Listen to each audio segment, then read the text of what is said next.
you.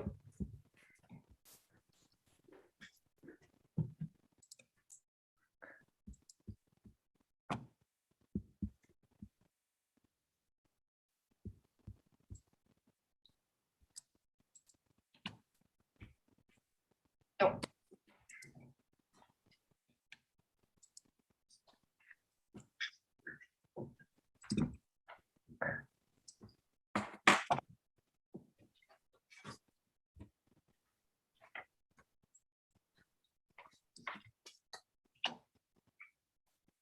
No.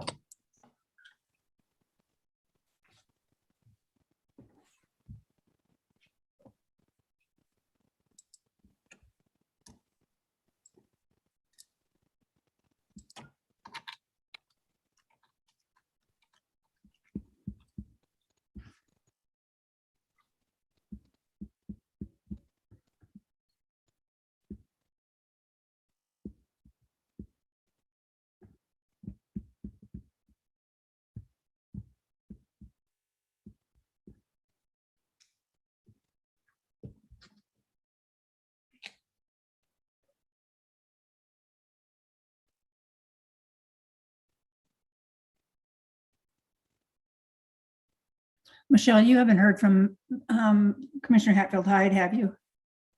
I have not today. Okay.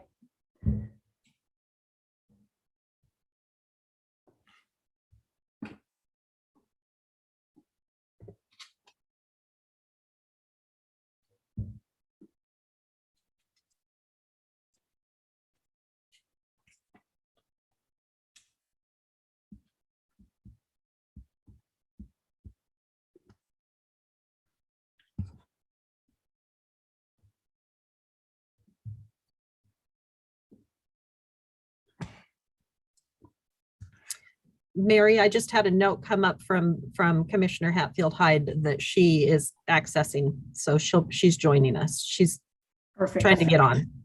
Great. Then we're just waiting for Commissioner Woolley, because the others are here. So I think we might start on time anyway, even if he's a couple minutes late. I think that would be.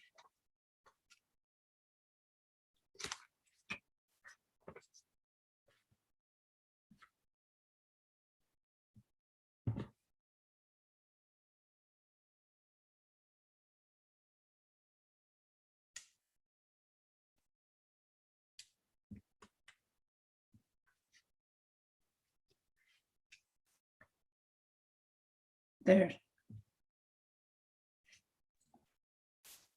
I also just received a message from Commissioner Woolley that he's signing on also. Perfect. Then our timing is great because he'll be on in just a second and we can start.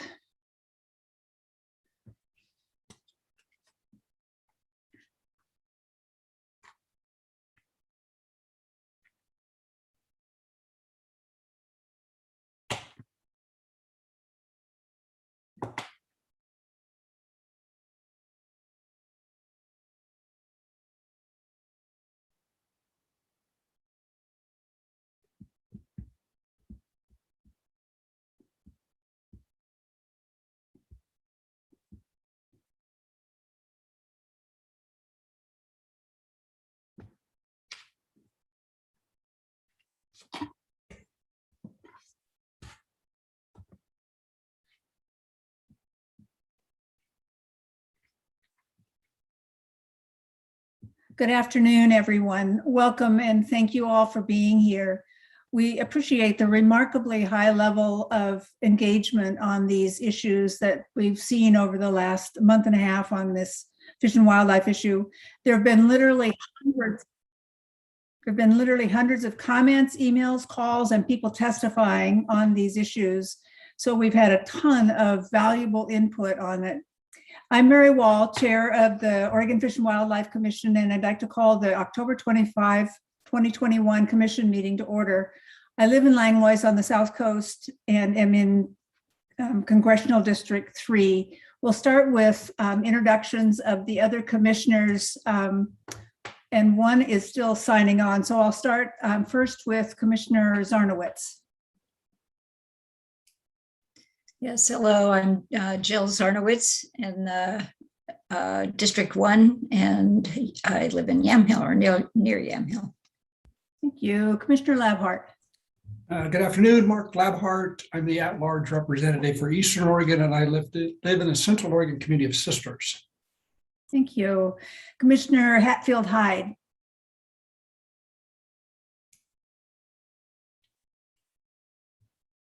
I know she's on there. Commissioner Hatfield Hyde. I'll come right back to her. Commissioner Spellbrink.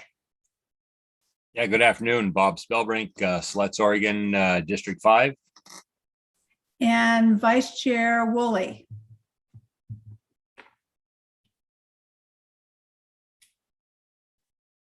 Oh, sorry, I was muted. Good afternoon. This is Greg Woolley.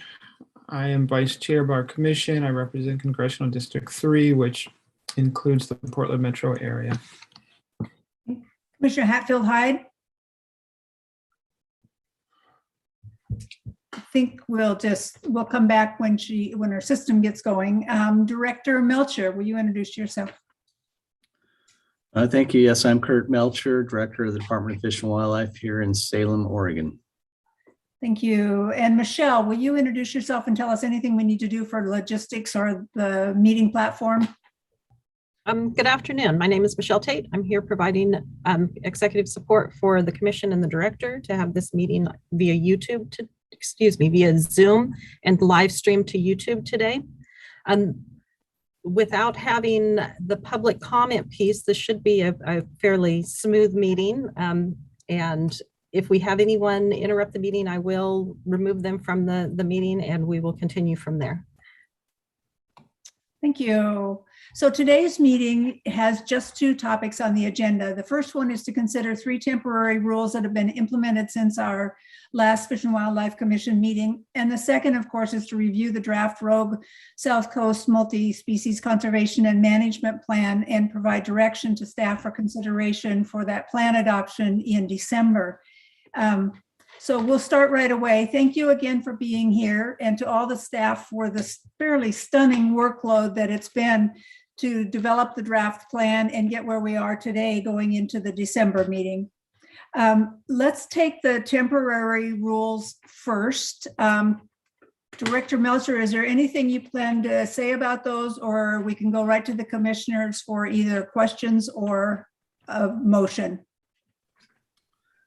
Thank you, Chair. Well, I don't have anything specific to say other than we do have 3 temporary rules that require your ratification, and we'll be happy to answer any questions you might have before you take such action. Commissioners, any questions or discussion on any of these 3?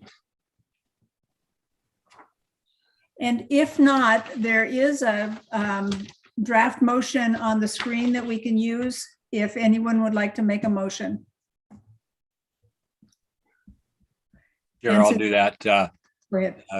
Chair Wall, I move to ratify the 3 temporary rules set forth in today's agenda. I'll second. Thank you. It's been moved and seconded to ratify the 3 temporary rules set forth in today's agenda. Any questions or discussion? Seeing none, those in favor? A thumbs up, if you will. Anyone opposed?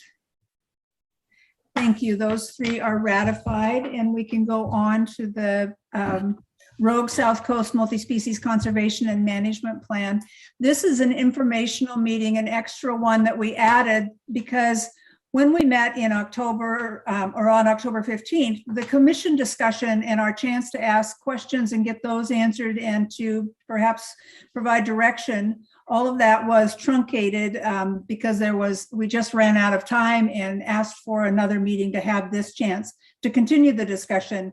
We've asked staff to keep their presentation brief so we have time for question and answer for the Fish and Wildlife Commission members to discuss the issues amongst themselves and have a chance to clarify issues going into December and provide direction to staff for that December meeting. So Fish and Wildlife Commissioners, while we hear the staff, this is our chance to clarify issues, to identify what are your major questions and issues, what you want the Fish and Wildlife Commission to focus on. There's a lot in this plan. So we'll hear the brief summary from staff, then get to ask questions and get our answers and really try to clarify as many of these issues as we can. We'll try to have a hard stop at 5. We're scheduled for 2:30 to 4:30, but if it runs over, we will plan on a hard stop at 5. So let's have the staff presentation. And for that, we have Dr. Chris Lorien, Dan Van Dyke, and Tom Stahl. And then we'll go back and start on questions. So Dr. Lorien, or is it Tom, are you starting? I will start, Chair Wall. Good afternoon, Chair Wall, Vice Chair Woolley, Commissioners, and Director Melcher. For the record, my name is Tom Stahl. I'm the Conservation and Recovery Program Manager for the department. We appreciate very much the Commission taking more time to discuss the Rogue South Coast multi-species plan. This is an important plan which is intended to guide our conservation and management of the planned species into the future. Consistent with the native fish conservation policy, the ultimate goal of this plan is to assure that naturally produced native fish are conserved and have healthy populations so they can serve as the foundation for both fisheries and hatchery programs. Chris, could you move to the next slide, please? After your meeting on the 15th, these are the topics which we thought the Commission might want to discuss further. We'll come back to this slide as a possible way to structure your discussion, but we also have a few brief slides with information about these topics that may be useful to clarify some of the questions we heard at the last meeting. Chris Lorien and Dan Van Dyke will present this information. And if you have any questions as they move through these, we'd be happy to answer them as you go if you'd like. And with that, I will turn it over to Chris. Thanks, Tom. Chair Wall, Vice Chair Woolley, Commissioners, Director Melcher. For the record, my name is Chris Lorien, and I'm the Native Fish Conservation Coordinator for the Oregon Department of Fish and Wildlife. So as we discussed at our last meeting, in the winter steelhead angling framework that is proposed in the Rogue South Coast Plan to manage wild steelhead harvest, and we've proposed key angling controls that include a harvest rate limit that's shown in the upper right-hand figure of this slide, and conservation thresholds that would result in harvest closures if we dropped those levels that are shown on the bottom right. These controls are based on adult steelhead data from the Gold Ray Dam historical counting site and a statistically significant relationship with half-pounders sampled at Huntley Park in the lower Rogue. So there are multiple precautionary buffers built into these controls, and basing controls on the upper Rogue data is a conservative approach because this population experiences the highest fishery impacts in the Rogue Basin. So we just saw the basis for the Rogue conservation closure thresholds, which are shown again on the left here. And then we also have in the coastal stratum a separate set of conservation status thresholds that would, if we reach those levels, harvest would be closed and we would consider full fishery closures. So in the coastal stratum, the basis is around juvenile steelhead, consistent with our understanding of population dynamics and data indicating that adult spawners are not limiting in this SMU. If spawners were to become limiting, we would expect this to see this through changes in the juvenile data. So conservation closure thresholds are based on both juvenile abundance, which is shown in the top graph on the right, and distribution shown in the bottom graph on the right. And we can certainly answer questions about these graphs if you have them. And as we'll note on the following slide, we will also be collecting adult fish data during the interim period in these sites. And these, along with marine and environmental indicators, will feed into our angling regulation decision-making if we see something of concern there. So to kind of provide an overview of that interim period monitoring that would be in place for those first 5 years after plan approval before we did a major review of angling regulations. The angling controls on the right will be in place, and we will be able to collect data for these metrics immediately through the monitoring described on the left-hand side of the slide, which includes annual monitoring of adult abundance and wild harvest in the population shown on the slide, as well as that annual monitoring of half-pounders and juvenile abundance, which will inform those harvest closures or conservation closures. So the evaluation of bag limits relative to the harvest rate is the primary purpose for the interim period. So this is a time when we can understand the fishery composition as well, with new authorizations and creel surveys in key areas that will be part of this information gathering during the interim period. And when I talk about fishery composition, we're talking about the number of anglers and effort, both harvesting and catch and release in various locations. So that is part of what we're hoping to get during that 5-year period that will really inform management moving forward. The long-term goal identified in the plan is to develop adult-based metrics for desired and conservation status. And the work that we're describing here would initiate that effort. ODF&W will also be investigating marine survival indicators. Moving on to the hatchery issues that we discussed at the last meeting, and that I think are a good point of, or one of the areas we want to discuss here. One of the hatchery actions that did not achieve consensus support among stakeholders was the designation of mixed emphasis areas and wild fish emphasis areas. These indicate where hatchery fish can and cannot be stocked. The discussions in the stakeholder meetings resulted in several changes to the map during the course of that process, but we couldn't reach agreement in the coastal stratum due to differences over 2 small mixed emphasis areas that are circled in red here that are intended to provide future management flexibility for fall Chinook salmon. Now, I was planning to turn it over here at this point to Dan Van Dyke, but I'm not sure he's in the room. So I will continue. 2 other actions in the plan that were intended to increase opportunity through changes in our hatchery programs. One of those was to develop a winter steelhead acclimation site in a tributary of Jump Off Joe. This acclimation site was going to be located in an area in lower Jump Off Joe Creek that we expect to have very low use by wild winter steelhead. This is a production shift. It wouldn't be increasing production. We would be moving 15,000 smolts that are currently released at below Applegate Dam down to the Middle Rogue in the same population area at Jump Off Joe Creek. This is a strategic site selection, as I mentioned, because of it provides more opportunity to access the fish, both because of the boat fishery that's available in that area and because of the timing of when fish are moving through the fishery. We would have additional PHOS monitoring that we would implement around this this change to ensure that it didn't result in elevated PHOS in the surrounding streams, and that we would still be meeting that population level target that we have for that are laid out in the plan of the 10% PHOS limits.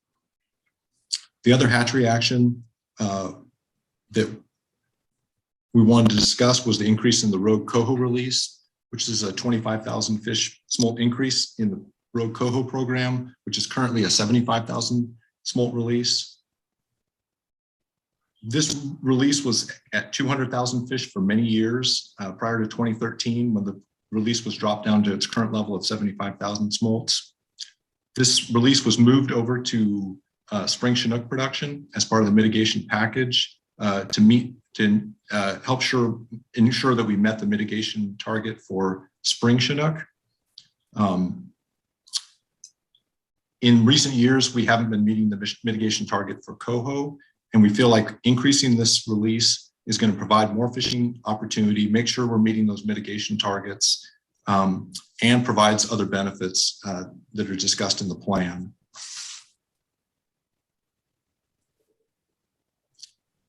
So at this point, I'm going to turn it back over to Tom. Thank you, Chris. Chair Wall, Vice Chair Woolley, Commissioners, that really presents or concludes the short presentation we had to provide some more information on some of the discussion topics we view here. We'd be happy to take any questions on topics around winter steelhead angling, hatchery actions, or any other aspect of the plan or its development that commissioners may have. Okay, thank you. I'm looking for commissioners that have hands up for questions. I think what would make some sense is if commissioners, there probably are somewhere between 8 to 10, depending on how you count it, issues that people have raised last time. And we had a bit of a discussion with a few of us with staff, and a few other questions were identified similar to what had been raised in the meeting on the 15th. So I would say let's ask a few general questions if you have them of staff, and then maybe we can try to do parse off some of the issues and maybe start with the monitoring as the first one. But before we do that, are there general questions that any of the commissioners would like to ask staff for clarity or let's see, we have Commissioner Spellbrink, and then we have Commissioner Zarnowitz, and then Vice Chair Woolley. So Commissioner Spellbrink. Yeah. Thanks, Chair Wall. And Commissioner Zarnowitz had her hand up first, so I would certainly let her go first if she so desires. Okay, I guess anyway, I'll go ahead. The one thing I had, I know there was a lot of concern about steelhead populations. We've dealt with a lot of, we know there's problems in Columbia River and some of the other areas. And I guess I just wanted staff to, tell me if my understanding is correct. My understanding is that the populations on the South Coast steelhead, all indications there were that there was no problems, that that population was healthy. So maybe they could address that. Thank you. Chair Wall, Commissioner Spellbrink, I guess I can take the first crack at that. So as part of this planning process, we conducted a status assessment of these fish, and we found, as we detailed in the plan, that this SMU is in winter steelhead in this SMU are in the strong guarded position where we feel like they're viable and abundant within the SMU and are capable of sustaining harvest, and the harvest isn't currently a limiting factor. We also, it's important to keep in mind that there's some unique things about this SMU in terms of the habitat that's available to steelhead, and also in the nearshore marine environment, whereas there's a strong upwelling area off of the area south of Cape Blanco and in Northern California that is quite different from areas to the north, and is posited as one reason why the half-pounder life history exists and is in the Rogue and some of the basins to the south. And so it's really just a unique environment. So we do feel like it's important to treat this as its own unit and think about its needs and the status of the populations there with the context of this area, and not exactly and to think about it that way, because it does have several unique characteristics. And maybe Steve Major can add a little bit to that.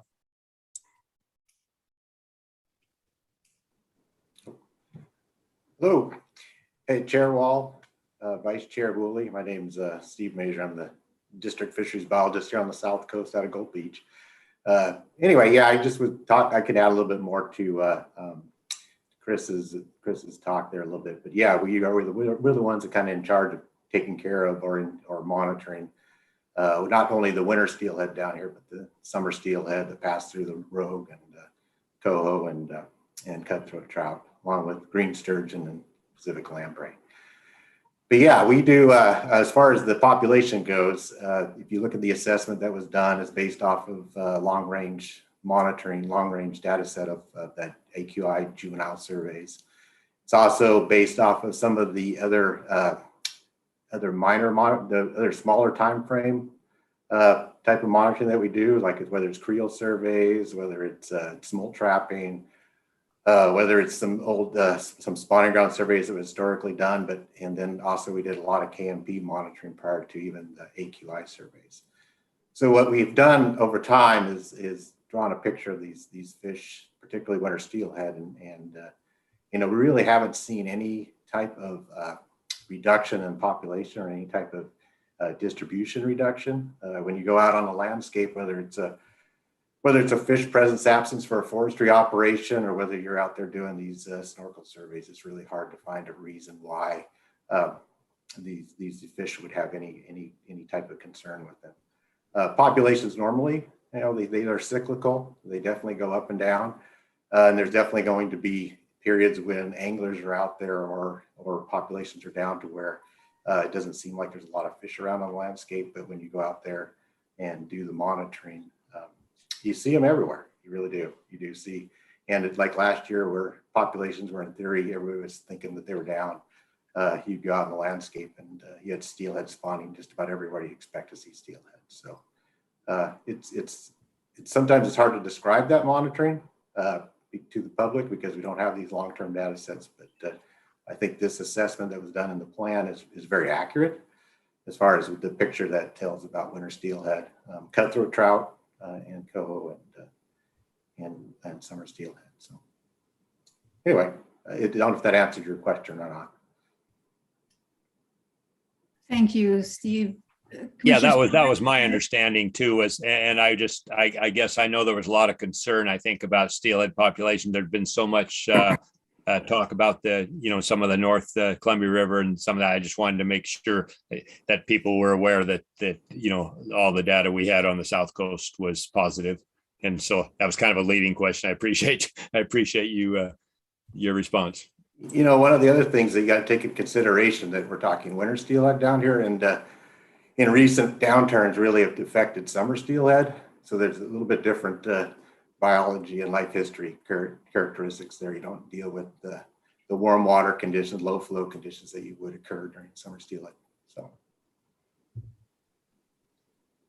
Thank you. Commissioner Zarnowitz. Yeah, that helps a lot, Steve. I just wanted to go back to that one graph that showed the abundance of juveniles. I just had a question about it.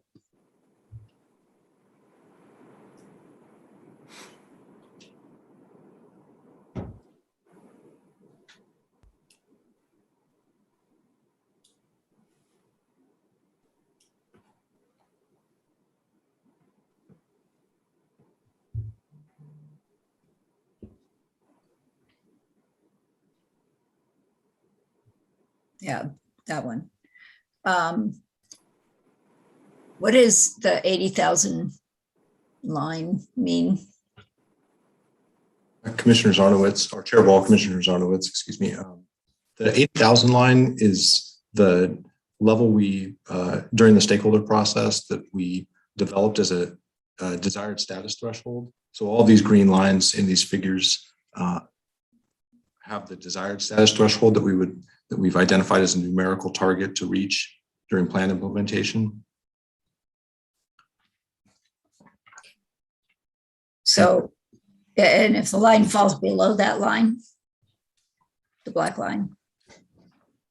The black line does fall, Chair Wall, Commissioner Zarnowitz, the black line is the time series of the data that we've seen. This is a 2-year running average, and it does fall below those lines. And that's part of the concept behind the desired status targets that we have in the plans, that we want to raise that whole abundance distribution up. And that's our long-term goal, is to make the habitat improvements and enhancement that we need to increase production of these juveniles and raise that so that that black line is spending at least half of its time above that green line, and that we're consistently, and that becomes the new long-term, that's the long-term goal, is to raise our median production above that line. Okay, and so the action to get it above that line is the habitat work, sounds like. And so if it consistently stays below, like in what was that, probably the 2015, 2016 area, then what action would be taken in that case? Chair Wall, Commissioner Zarnowitz. And so that 2015, 2016 time period is when we had the really severe drought conditions. And you can see how that affects juvenile steelhead. They're out there on the landscape rearing for 2 years and having to utilize habitat. So this is a good example of why we have these conservation status thresholds, that if we continue to see, if we saw more extreme drought conditions in the future, we would see, even if we did have good adult escapement, you could see juvenile abundance dropping below, down to lower levels. And that's when those conservation status thresholds and the harvest closures would kick in, so that we make sure we were being extra cautious in those time periods with the adults that were produced from those broods, because it would be kind of forward looking. So if we saw really low juvenile production, we would say, okay, well, we need to be extra cautious in the future when those fish return as adults. So that's the concept behind our conservation status thresholds. Now, our goal is, and that's part of what we try to do in this plan, is make realistic goals for desired status that we thought we could achieve. And so that's what we've done here. We think this 80,000 is something we can achieve in the future with habitat protection and restoration. It's not going to be easy to get there, but we wanted to be, we wanted to, set a goal for ourselves that was, really a serious increase in these fish, even though we think they're doing well, but we think that they could provide additional benefits, both in fishery, ecological benefits, cultural benefits, if we increase their abundance above those levels. Okay, yeah, no, that's good to hear, because that shows to me how the plan would work, even better than reading it. So that, if we have a year like this year, where or 2015, which was even worse, apparently, in a consecutive years like that, then that would give clues to the next brood returning, which might be in 2 years, 3 years, something like that. Then we would be more cautious, perhaps, with harvest. Chair Wall, Commissioner Sarnowitz, that's correct. That's exactly the vision that we have for how this would be implemented and how it was conceived. Okay, thank you. Chris, could I just follow up on that? I thought that Commissioner Zarnowitz also asked what actions we would take if it fell below. I just wanted to hear a little bit more about whether those actions do we know what they are, and are those triggered or right away if we fall or not? Chair Wall, are you referring to if we fall below that blue line? Yes, because that's not how I understood this before. Well, it depends which one is blue on yours. The upper one looks green to me, and the conservation status one looks blue to me. I thought that Commissioner Zarnowitz said, what are the actions that you were planning to take if the median fell below? You want me to answer that, Chris? Steve, yes, please. Yeah, Chair Wall. Yeah, as far as actions we take, it's kind of similar to how we apply regulation changes to fall Chinook down here on the South Coast. Same thing would apply to steelhead, cutthroat, coho, whatever regulation changes we need to make. Generally speaking, it's an angling closure or a catch and release, or reduce the area that's open to angling. So it just depends on the watershed and what's the best action. If you look at some of our watersheds, we do low water closures for fall Chinook, and we leave the main river open because of water conditions. So it just depends on the watershed a lot of times, but generally speaking, it's some type of closure if we get into the conservation concerns with any of these species. Chair Wall, maybe I can try to take a stab at this too. Steve was just referring to what we would do if we went below that blue line, the conservation status threshold. I think you were referring to the green line, which is really our desired status threshold. The median is not above that line yet. We are trying to get there. All the actions in the plan are the things that we want to do to get it above that desired status threshold. So if we're below that, which is where we are now, because we raised the numbers, really what we're trying to do is all the actions in the plan. There's no specific action if we stay below it to do any particular action. Got it. Except on the conservation status thresholds where they're the fishery things that Steve just described. So hopefully that describes it a little bit better. And in 12 years, we will reassess, kind of do another status assessment, see how we are doing relative to achieving those desired status goals. And if things aren't looking like they're trending up or going in the direction we want, that's the time when we would reevaluate all the strategies in the plan to see if we need to do something different. So there would not be actions specifically set in the plan for trying to get it above. Desired status? Yes, I thought I heard Chris say that there were actions, and that was a piece that I hadn't heard before. So I wanted to make sure I knew what he was talking about with that. I thought he said that there were actions that we were planning on to try to raise that. Yes, there are actions. That's identified in all the habitat actions. As far as restoration goes, working on planning protection, there's a plethora of actions that we're currently already doing, and then we have targeted actions for benefiting all these plant species. So to try to move them above desired status or to achieve desired status. Thank you. Let's go back to Commissioner Zarnowitz. Were there other questions that you had on this or other questions? I think that answered it, and all of the answers were helpful. Thank you. Chair Wall, I hate to interrupt, but I lost internet right during that last answer to the question that you asked. So maybe you would like Steve Major to answer it again? Yeah, I'm sorry to do that, but I feel like this is such an important meeting and I don't want to miss this. And if my internet does this again, I might call in by phone so that I have a backup going on so I can hear all the time. Great. Yeah. Steve, go ahead. Okay. Yeah, Commissioner Wall, or Chair Wall, Commissioner Hatfield Hyde.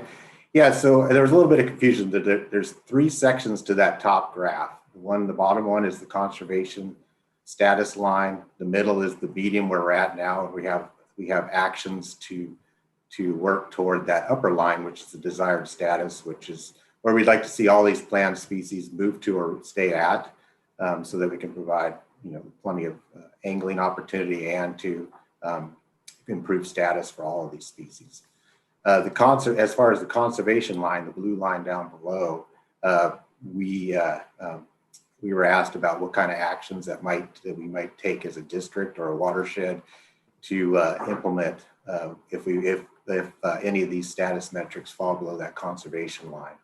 And what we talked about was basically what you would do is some type of fishery closure or fishery restraint. Similar to Fall Chinook, whether it's a low water closure, it's a section of river closure, but it's basically, a lot of times it's based off of population, what each watershed kind of needs as far as, or allows you to do as far as fishery closures go to best protect those species.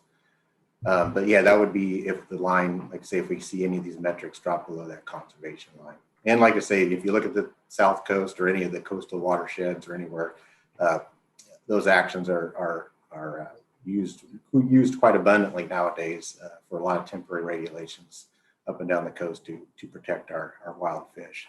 And like I say, currently we have those conservative fishery angling regulations as far as steelhead go right now. And that would be what you would apply during those middle grounds of the median time period where we're in between conservation and desired status as far as how you would implement conservative fishery regulations so you continue to move toward the desired status.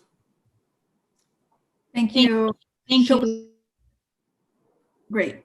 Let's go back then to Vice Chair Woolley and then Commissioner Labhart. Okay. Thank you, Madam Chair.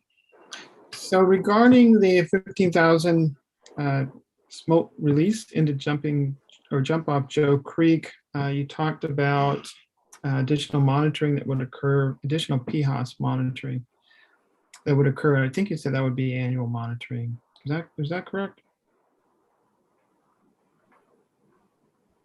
Chair Wall, Vice Chair Woolley, that's correct. We would have monitoring implemented in that area. This would be in cooperation with our STEP volunteers. And we've already started to do some preliminary work along those lines. I'm going to go ahead and hand it over to Dan Van Dyke, who is also listed as Dr. Chris Lorian. let me give you the second part of the question, and then you can answer both parts. Okay. So from what I'm hearing, the additional monitoring part of it is PHOS monitoring. So what would you do if you found the PHOS went above 10%? I mean, assuming all these fish are being released at once, is right. So the fish are there. So if PHOS goes over 10%, what can you do? Chair Wall, Vice Chair Woolley, I'm going to hand this over to Dan Van Dyke to answer your question. Okay. Chair Wall, Vice Chair Woolley, Commissioners, Director Melcher. For the record, my name is Dan Van Dyke. I'm the district fish biologist on the Upper Rogue. I apologize for missing the earlier part of the presentation, although I do appreciate the upgrade in my rank based on the name on this screen. We did get a jump start, started some pilot projects, doing some spawning surveys on Jump Off Joe Creek in and around the area of the spawning survey. I think Chris mentioned in the presentation that we're looking for a site low down in Jump Off Joe Creek that would be less likely and not expected to actually have spawning by winter steelhead, wild winter steelhead. And we think we have a good site for that. But we did get going on some spawning surveys last year and plan to continue that. There are, if we were above levels that triggered PHOS concern, there could be a varying approaches to addressing that, from changes in the fishery, whether it be outreach or what have you, to encourage more harvest. There could be some trapping of adult returns. There could be a reduction in the release. There's a host of different actions that could be taken if there was a concern about PHOS. I would like to emphasize that this isn't new production. This is simply shifting some production from the Applegate to that Jump Off Joe area. So, but the release is not a sort of a timed variable release. I mean, these are 15,000 at one time, right? Chair Wall, Vice Chair Woolley, that is correct. They come in the matter of one day to the acclimation site. We try and hold them for 7 to 10 days, and then they would be released soon after that. Mm-hmm. Okay. All right. Thank you. That's all I have for now. Thank you. Let's go to Commissioner Labhart, and he noted that he had a question regarding the coastal graph. So let's go back to that. Commissioner Labhart. Yep, sorry about that. I was trying to weigh in before Commissioner Woolley, just so we didn't have to jump back now. But I don't know who would answer this question, but the coastal stratum graph, if you could go back to that, please, Chris. Okay, so is this a couple statements here? I want to know if these are fair statements. So is it fair statement to say for the last 20 years, we have been above the coastal conservation strategy of 30,000 fish? Is that correct? Chair Wall, Commissioner Labhart, that's correct. Okay, so when we set a goal, we don't want to achieve the goal immediately. And so we could have set a goal of 50,000 fish, and probably we wouldn't even be talking now because we'd already meet the goal. And so we need to make sure that our goal is achievable, but also aggressive. So could you explain, I think I know the answer to this, but I'd like to hear somebody from staff explain it to me again. How did we set that 80,000 as the goal? Because it's some years we're above it, some years we're below, but how did we get to that 80,000 as a opportunity to try to get us all above that line as much as possible from that'd be an increase of 50,000 fish. So how did we set the 80,000 limit? Chair Wall, Commissioner Labhart, thanks for the question. So in this plan, we took a similar approach that we took in the coastal multi-species plan, where we took where we are right now with essentially the median value we've seen over the time series that we have in recent years. Typically, it was the last 20 years. In this case, we had about 18 years of data that we took the median. And we basically said, we want that, what is the 75th percentile of that distribution? So we want to move the whole distribution upwards. So in this case, the median is running, about 60,000 fish, and we want to move up where that median value is over 80,000 fish. So that's the long-term goals. We want to push the whole distribution up That means we want to produce more juveniles and produce more adults, or the juveniles that produce adults. And this is a 2-year running average. So some of the variation we've seen over time is a little bit, you don't quite get all the extreme variation. And actually that drop in 2015 with the drought was actually a little bit more than shown here. So, but basically the idea, and this is a 2-year running average. So we want actually the 5-year running average in the plan to be above that desired status threshold. So that's how the plan is laid out. We want to move that whole distribution upward. And that's basically how we did it for all of these abundance metrics. It's slightly different for the juvenile occupancy metric, and you can see in that lower graph, and I can explain that if commissioners are interested. So is it your belief, the department's belief, that we can reach that goal from roughly a medium of 60,000 and an additional 20,000 fish with the current plan that we have in place? Chair Wall, Commissioner Labhart, that's correct. We all of these desired status targets that we put in the plan that are numerical targets we feel like are achievable are going to be, it's going to take a lot of work to get there. We're going to have to implement the actions in the plan and work hard to protect and restore habitat to get to these. So they are, ambitious, but we feel like we can reach them. And it also is important to note, I think, that in order to achieve that, we need to have adequate monitoring and evaluation. And that includes an assessment that would be added on to fishing licenses in the South Coast that would help to pay for that, would have to be approved by the legislature. Is that correct? Chair Wall, Commissioner Labhart, that's correct. The vision is for the new authorizations to help pay for this monitoring to make it more sustainable over time, but that would have to get approved by the legislature. Okay, thank you. Thank you. Chair Wall, Yeah, if go I ahead. could just add a clarification there.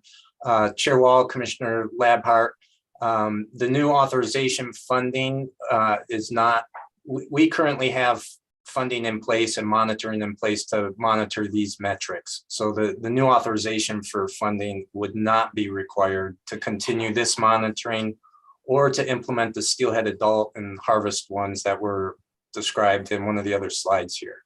The new authorization funding would go to even additional monitoring and research actions that are called for in the plan, but not the monitoring for these status metrics or the new adult steelhead work. Okay, thank you for that clarification, Tom. Appreciate it.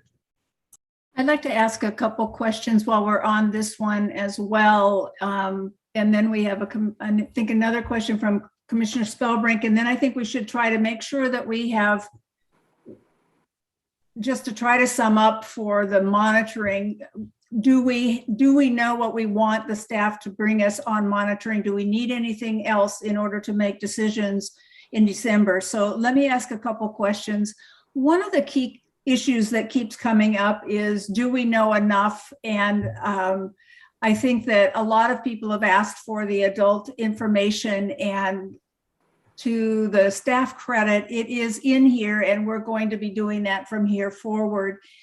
As I read the plan, I can get different answers, or I think I can get different answers from different places. So could you clarify whether we will be able to use the adult information, the monitoring information that we're gathering for it in the 5 years, or is it only going to be available at the end, so that we will have the creel surveys and the red counts and the juvenile work, but we won't have the adult? So could you just clarify when we will have the adult information and when we can actually apply it to management decisions?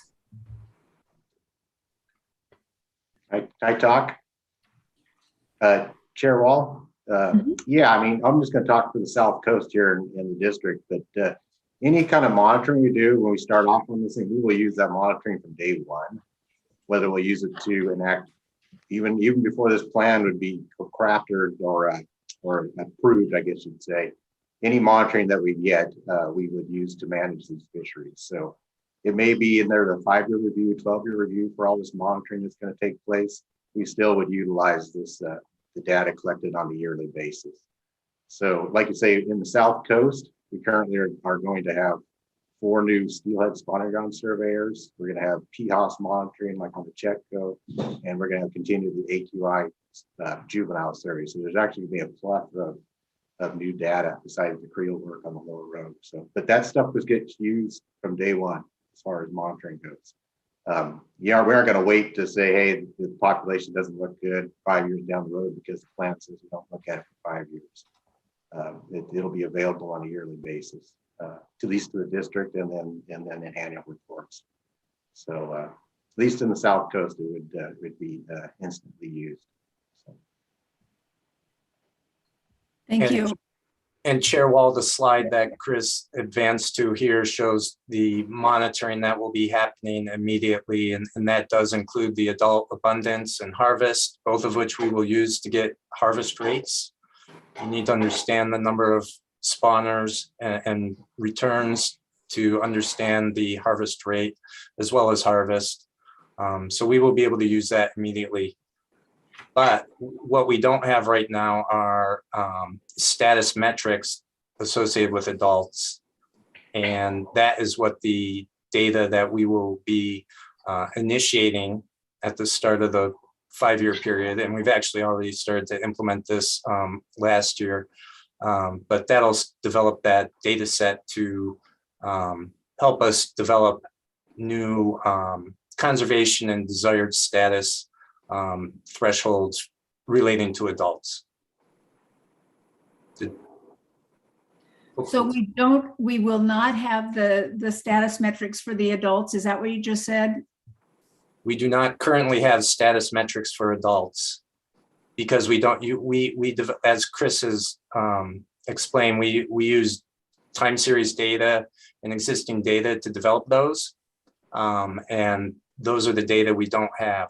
That's not to say, though, that we will not be able to use the data for the adults immediately, because we can evaluate harvest rates with those data right away, and we can start making and having an understanding of the dynamics as well, and make other adaptive adjustments as needed, as as Steve just explained.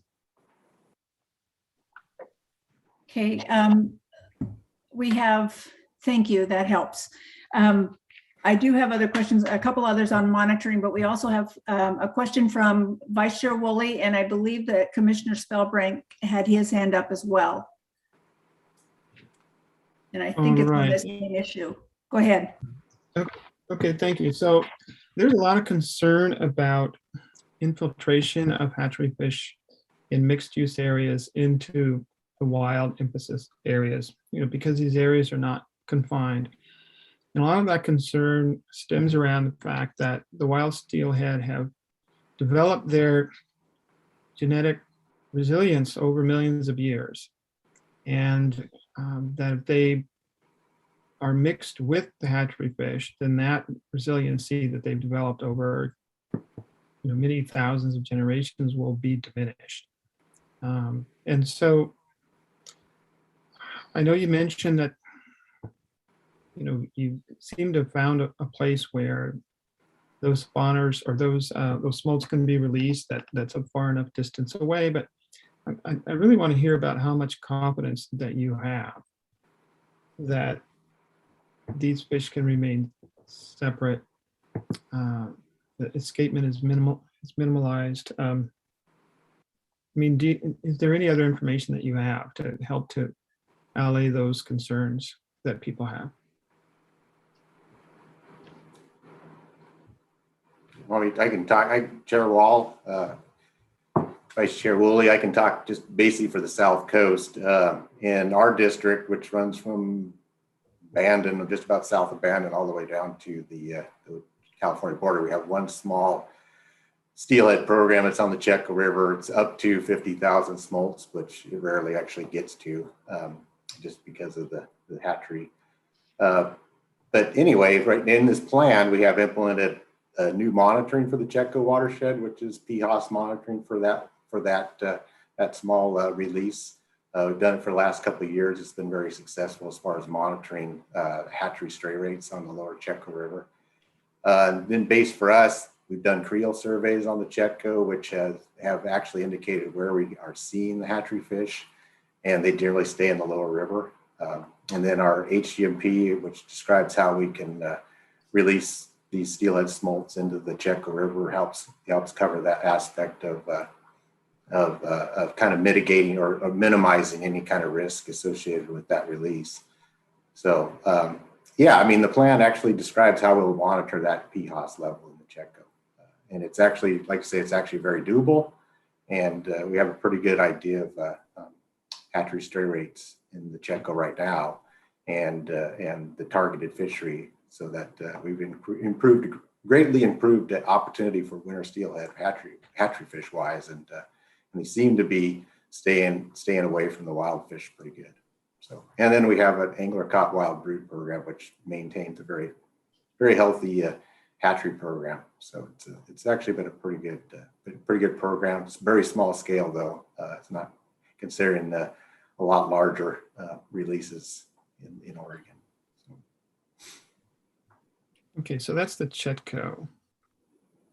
So does that have any relationship to Jump Off Joe or not? Chair, Vice Chair Woolley, maybe I can talk a little bit about, I think Steve provided some good information about the Chetco. We can talk a little bit about the bigger picture of the whole planning area here and how we set up those PHOS limits.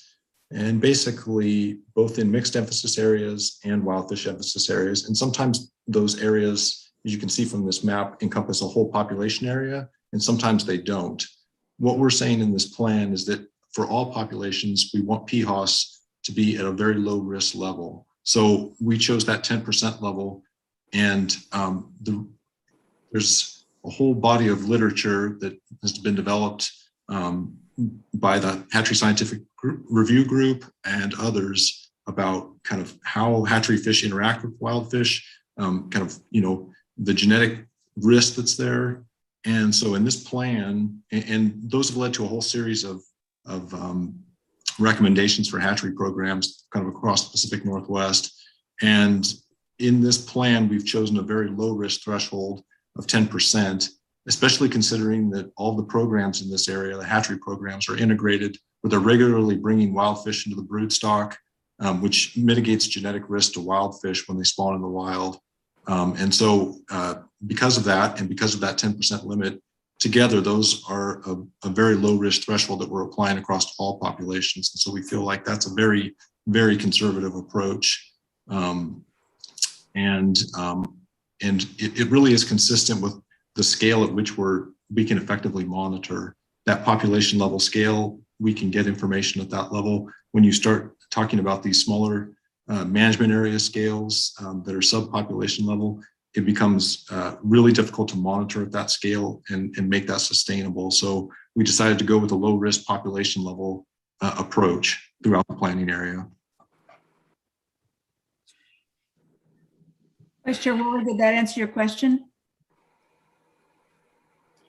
Yeah, that's sufficient for now. Thank you. While we're on this one, and then we can go back to monitoring because we're going to have to watch the clock here. Were there other commissioners that had questions on PHOS while we're on this one? And Commissioner Hatfield-Hyde, was your question on this one or something else? Mine is back to monitoring. Okay. Let's go ahead with the monitoring then, and then we can, okay, keep going. Commissioner Hatfield-Hyde. And sorry about the video. I keep turning it off in hopes that the internet will stay more stable here. I think I'm asking, can we go back to the slide with the conservation thresholds? And somebody be proud that I'm beginning to use the right terms for this. I call it the stop. I call it everyone stop fishing. Instead of a buffer or a threshold, I just call it stop. I think I'm going to be asking the same question in a different way that you've already answered probably 4 times, but I feel like there's so much anxiety out there, and we have such precious river systems all along the coast and then into the Rogue. And I'm thankful to have got to see them. That I don't feel like we have broad scale consensus from especially the wild fish advocates that we really will stop before something perilous happens. If it were to happen, it doesn't appear like we've had an indication that we're at that point based on the data we have so far. But I guess what I'm saying is that when you're talking about so many little systems, each of them with fish populations that are special in them, the monitoring that we have going forward will be more solid in the next 5 years. But can we really stop on time if we need to? Can we assure that we can stop this one thing, which is fishing, at the right time in a timely manner if we needed to under this plan? And my second question to that, which you guys also can probably answer, is what information did we have, for example, to make that decision on the Oregon coast and the lower Columbia for steelhead this year? Did we have those kind of, did we just have better monitoring in place for those than we have here? Anyway, that's my attempt at a question.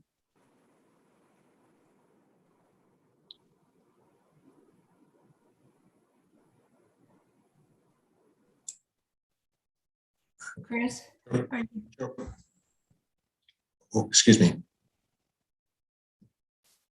Chair, Commissioner Hatfield-Hyde, I was going to start to answer your question. I think I'll let Tom Stahl answer this question too. So for this area, when we've developing these thresholds that we have shown here, what we've tried to do is take a look at the historical range of variation, where these populations have been over the last 20 to 30 years, when we know that they've been able to recover and have the natural range of variation and ups and downs that populations always have, and say, if we're in that range of variation, we're going to have a conservative harvest rate that's going to kind of govern that area. And I think this previous slide shows this well. So if we're in this normal kind of up and down that we normally see with these populations, we're going to go with a very conservative harvest rate limit. If we drop below that, if we get outside of that, we're going to put in a harvest closure and think about fishery closures if we get outside of that area, in this area that's kind of shown by the dark blue, if we fall outside what we've historically seen. So that is the hard stop as far as the fishery goes and harvest. And so that's how we feel like this plan is, putting in, this additional conservation buffer, whatever you want to call it, that says, we're going to be cautious in the normal range of variation we've seen where these populations can function. And if they fall outside of that, we really need to be extra cautious. Doesn't mean that we know exactly what the population dynamics are down there and exactly where those, changes should kick in. We're just going to be cautious about where we do that as soon as it gets down into that level where we've seen kind of historically where they function. If they get below that, we're going to say, that's where these harvest closures are going to kick in. And I'll let Tom maybe speak about some of the bigger picture issues. Thanks, Chris. Chair Wall, Commissioner Hatfield-Hyde.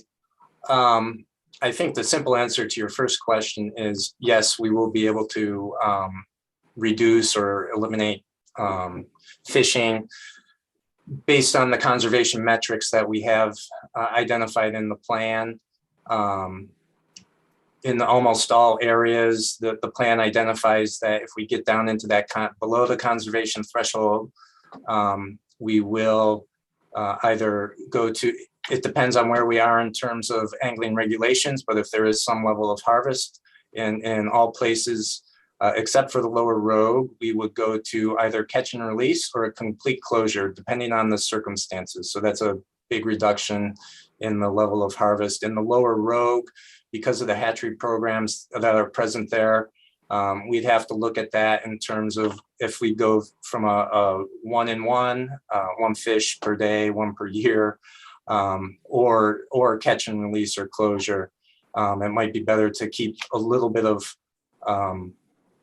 it might be okay to keep a little bit of harvest in place given the size of the Rogue in the lower river. So yes, we will be able to close those fisheries.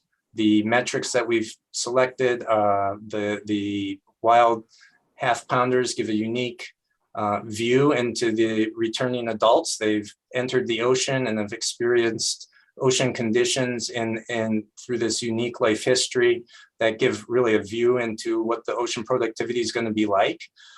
So that's a good metric. And with the juveniles in the South Coast, those also will give us a view in terms of what the adults coming back from them will be in several years. In terms of how these data relate to other places where we have closures, there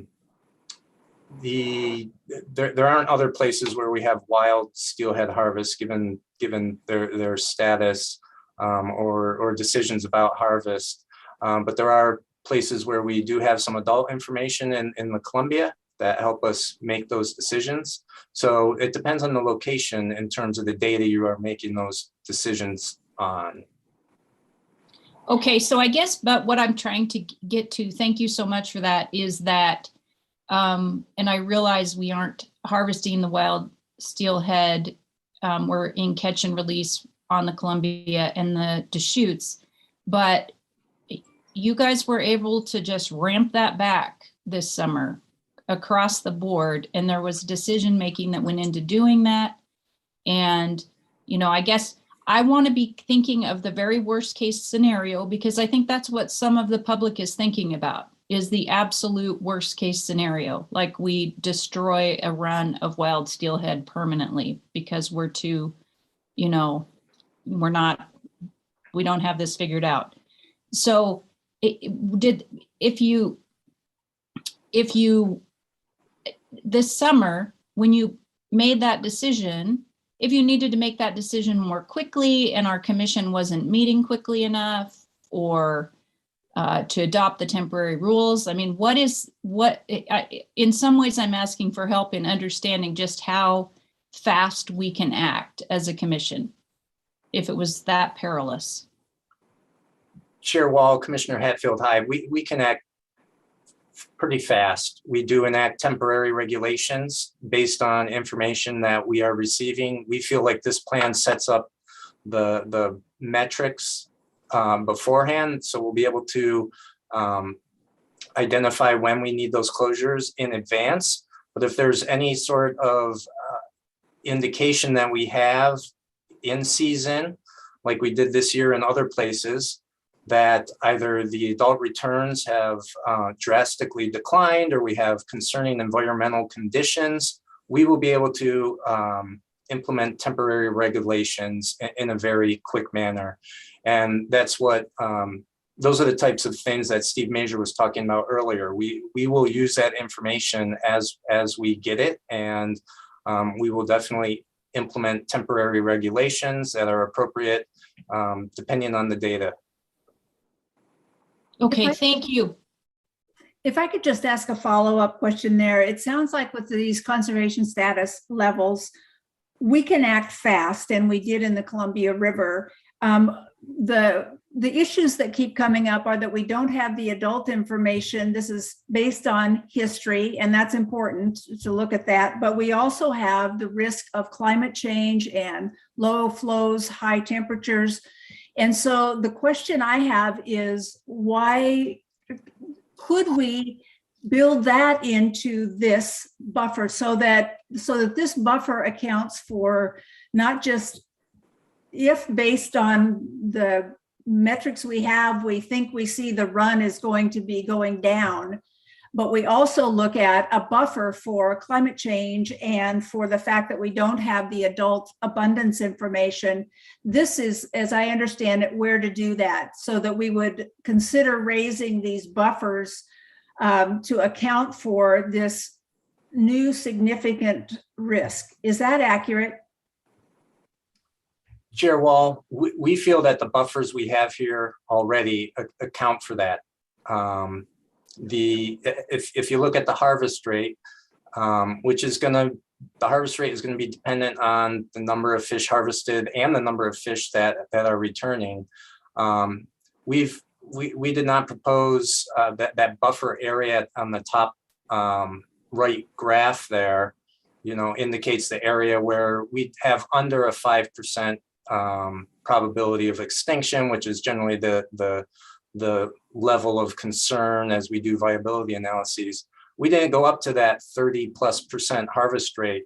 We knocked it back to 15 or 10. So there's a buffer there, given the uncertainty and the climate change potential impacts that you're talking about.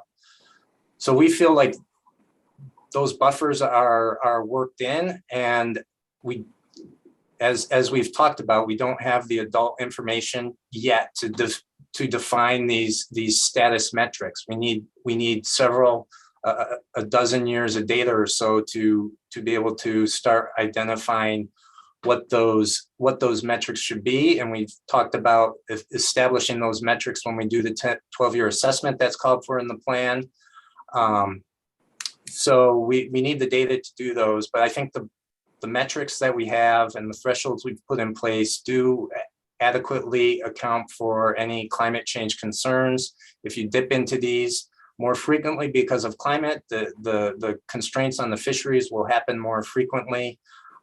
So as climate change are affecting the metrics that we do see, they can come into play fairly quickly and before the adults return, actually, given what the metrics are.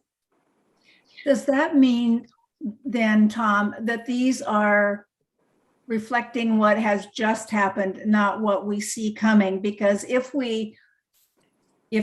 what I understand you to say is that climate change can make these numbers drop too, and we will see that and then we'll respond. But that doesn't give us much of a buffer for acting. So my question is, if that buffer is raised to account for the very high risk that happens with climate change and the impacts that come with it, then we have a little bit of time to react rather than waiting to see when it happens, then we react. And so that's what I mean by, I don't see how climate change is really built into these, except that if it drives the population down, then we know 2 years from now, the returns are going to be low.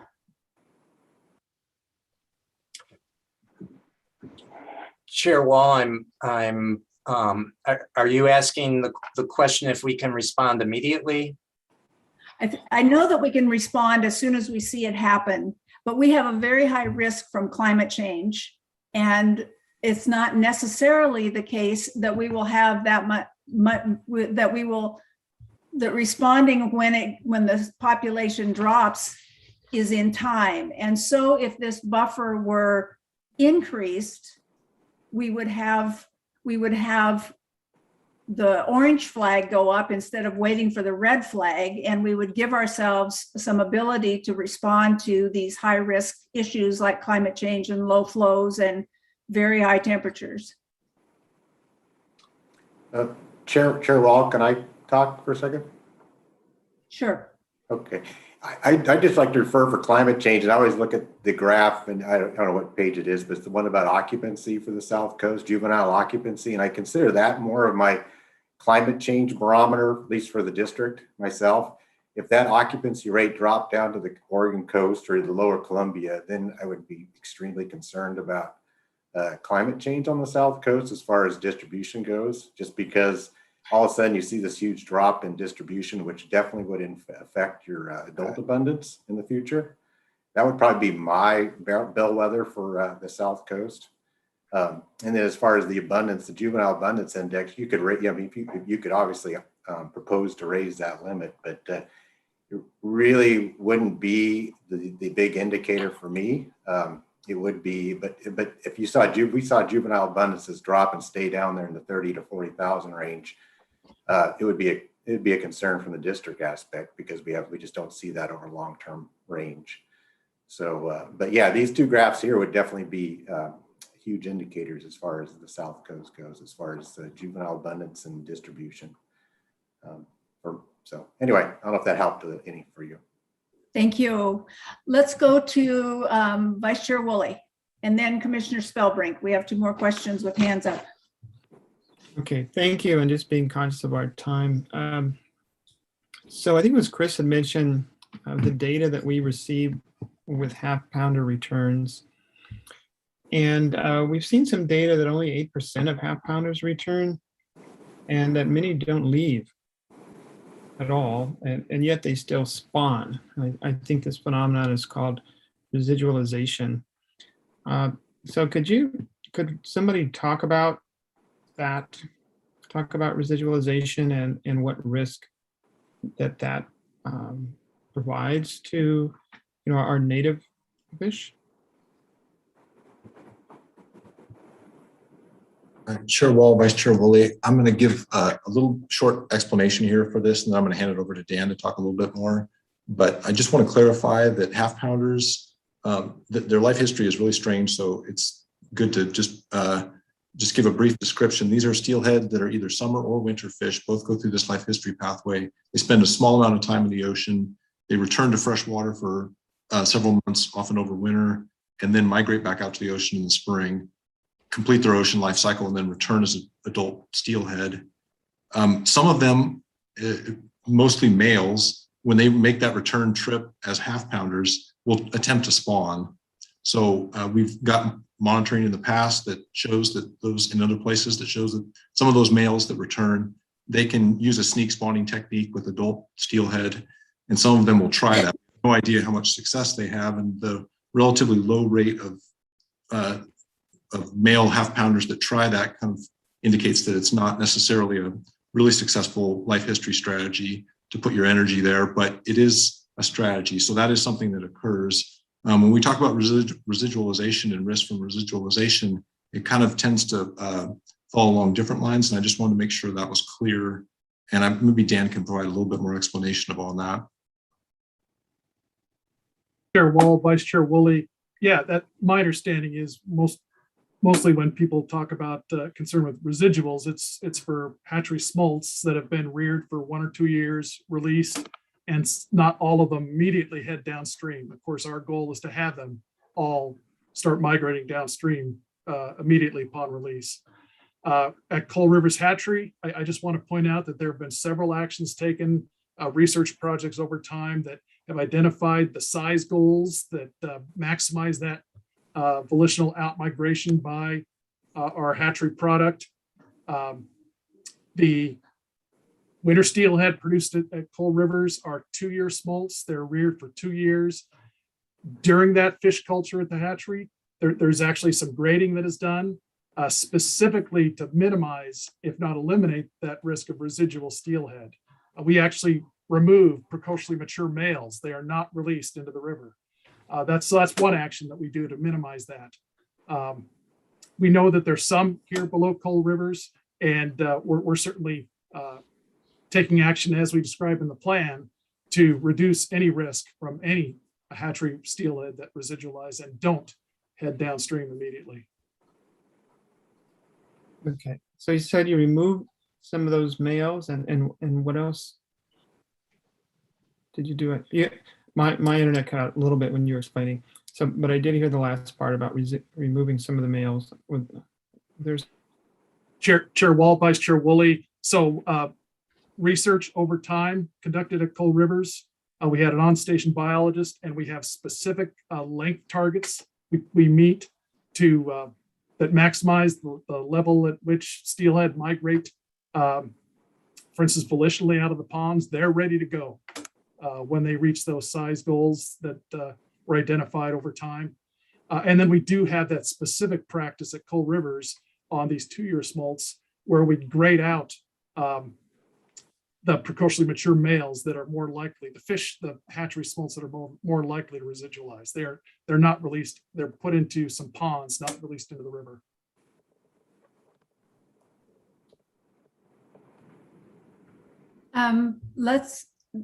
Commissioner Woolley, did that answer your question and you're ready to, do you have another one or shall I move on?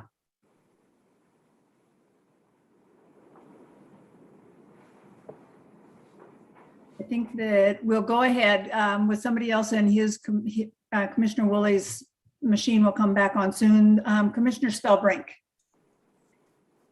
Yeah, Chair Wall. Yeah, I just had, I guess, observation, having been pretty intensely involved in recreational fisheries for 60 years.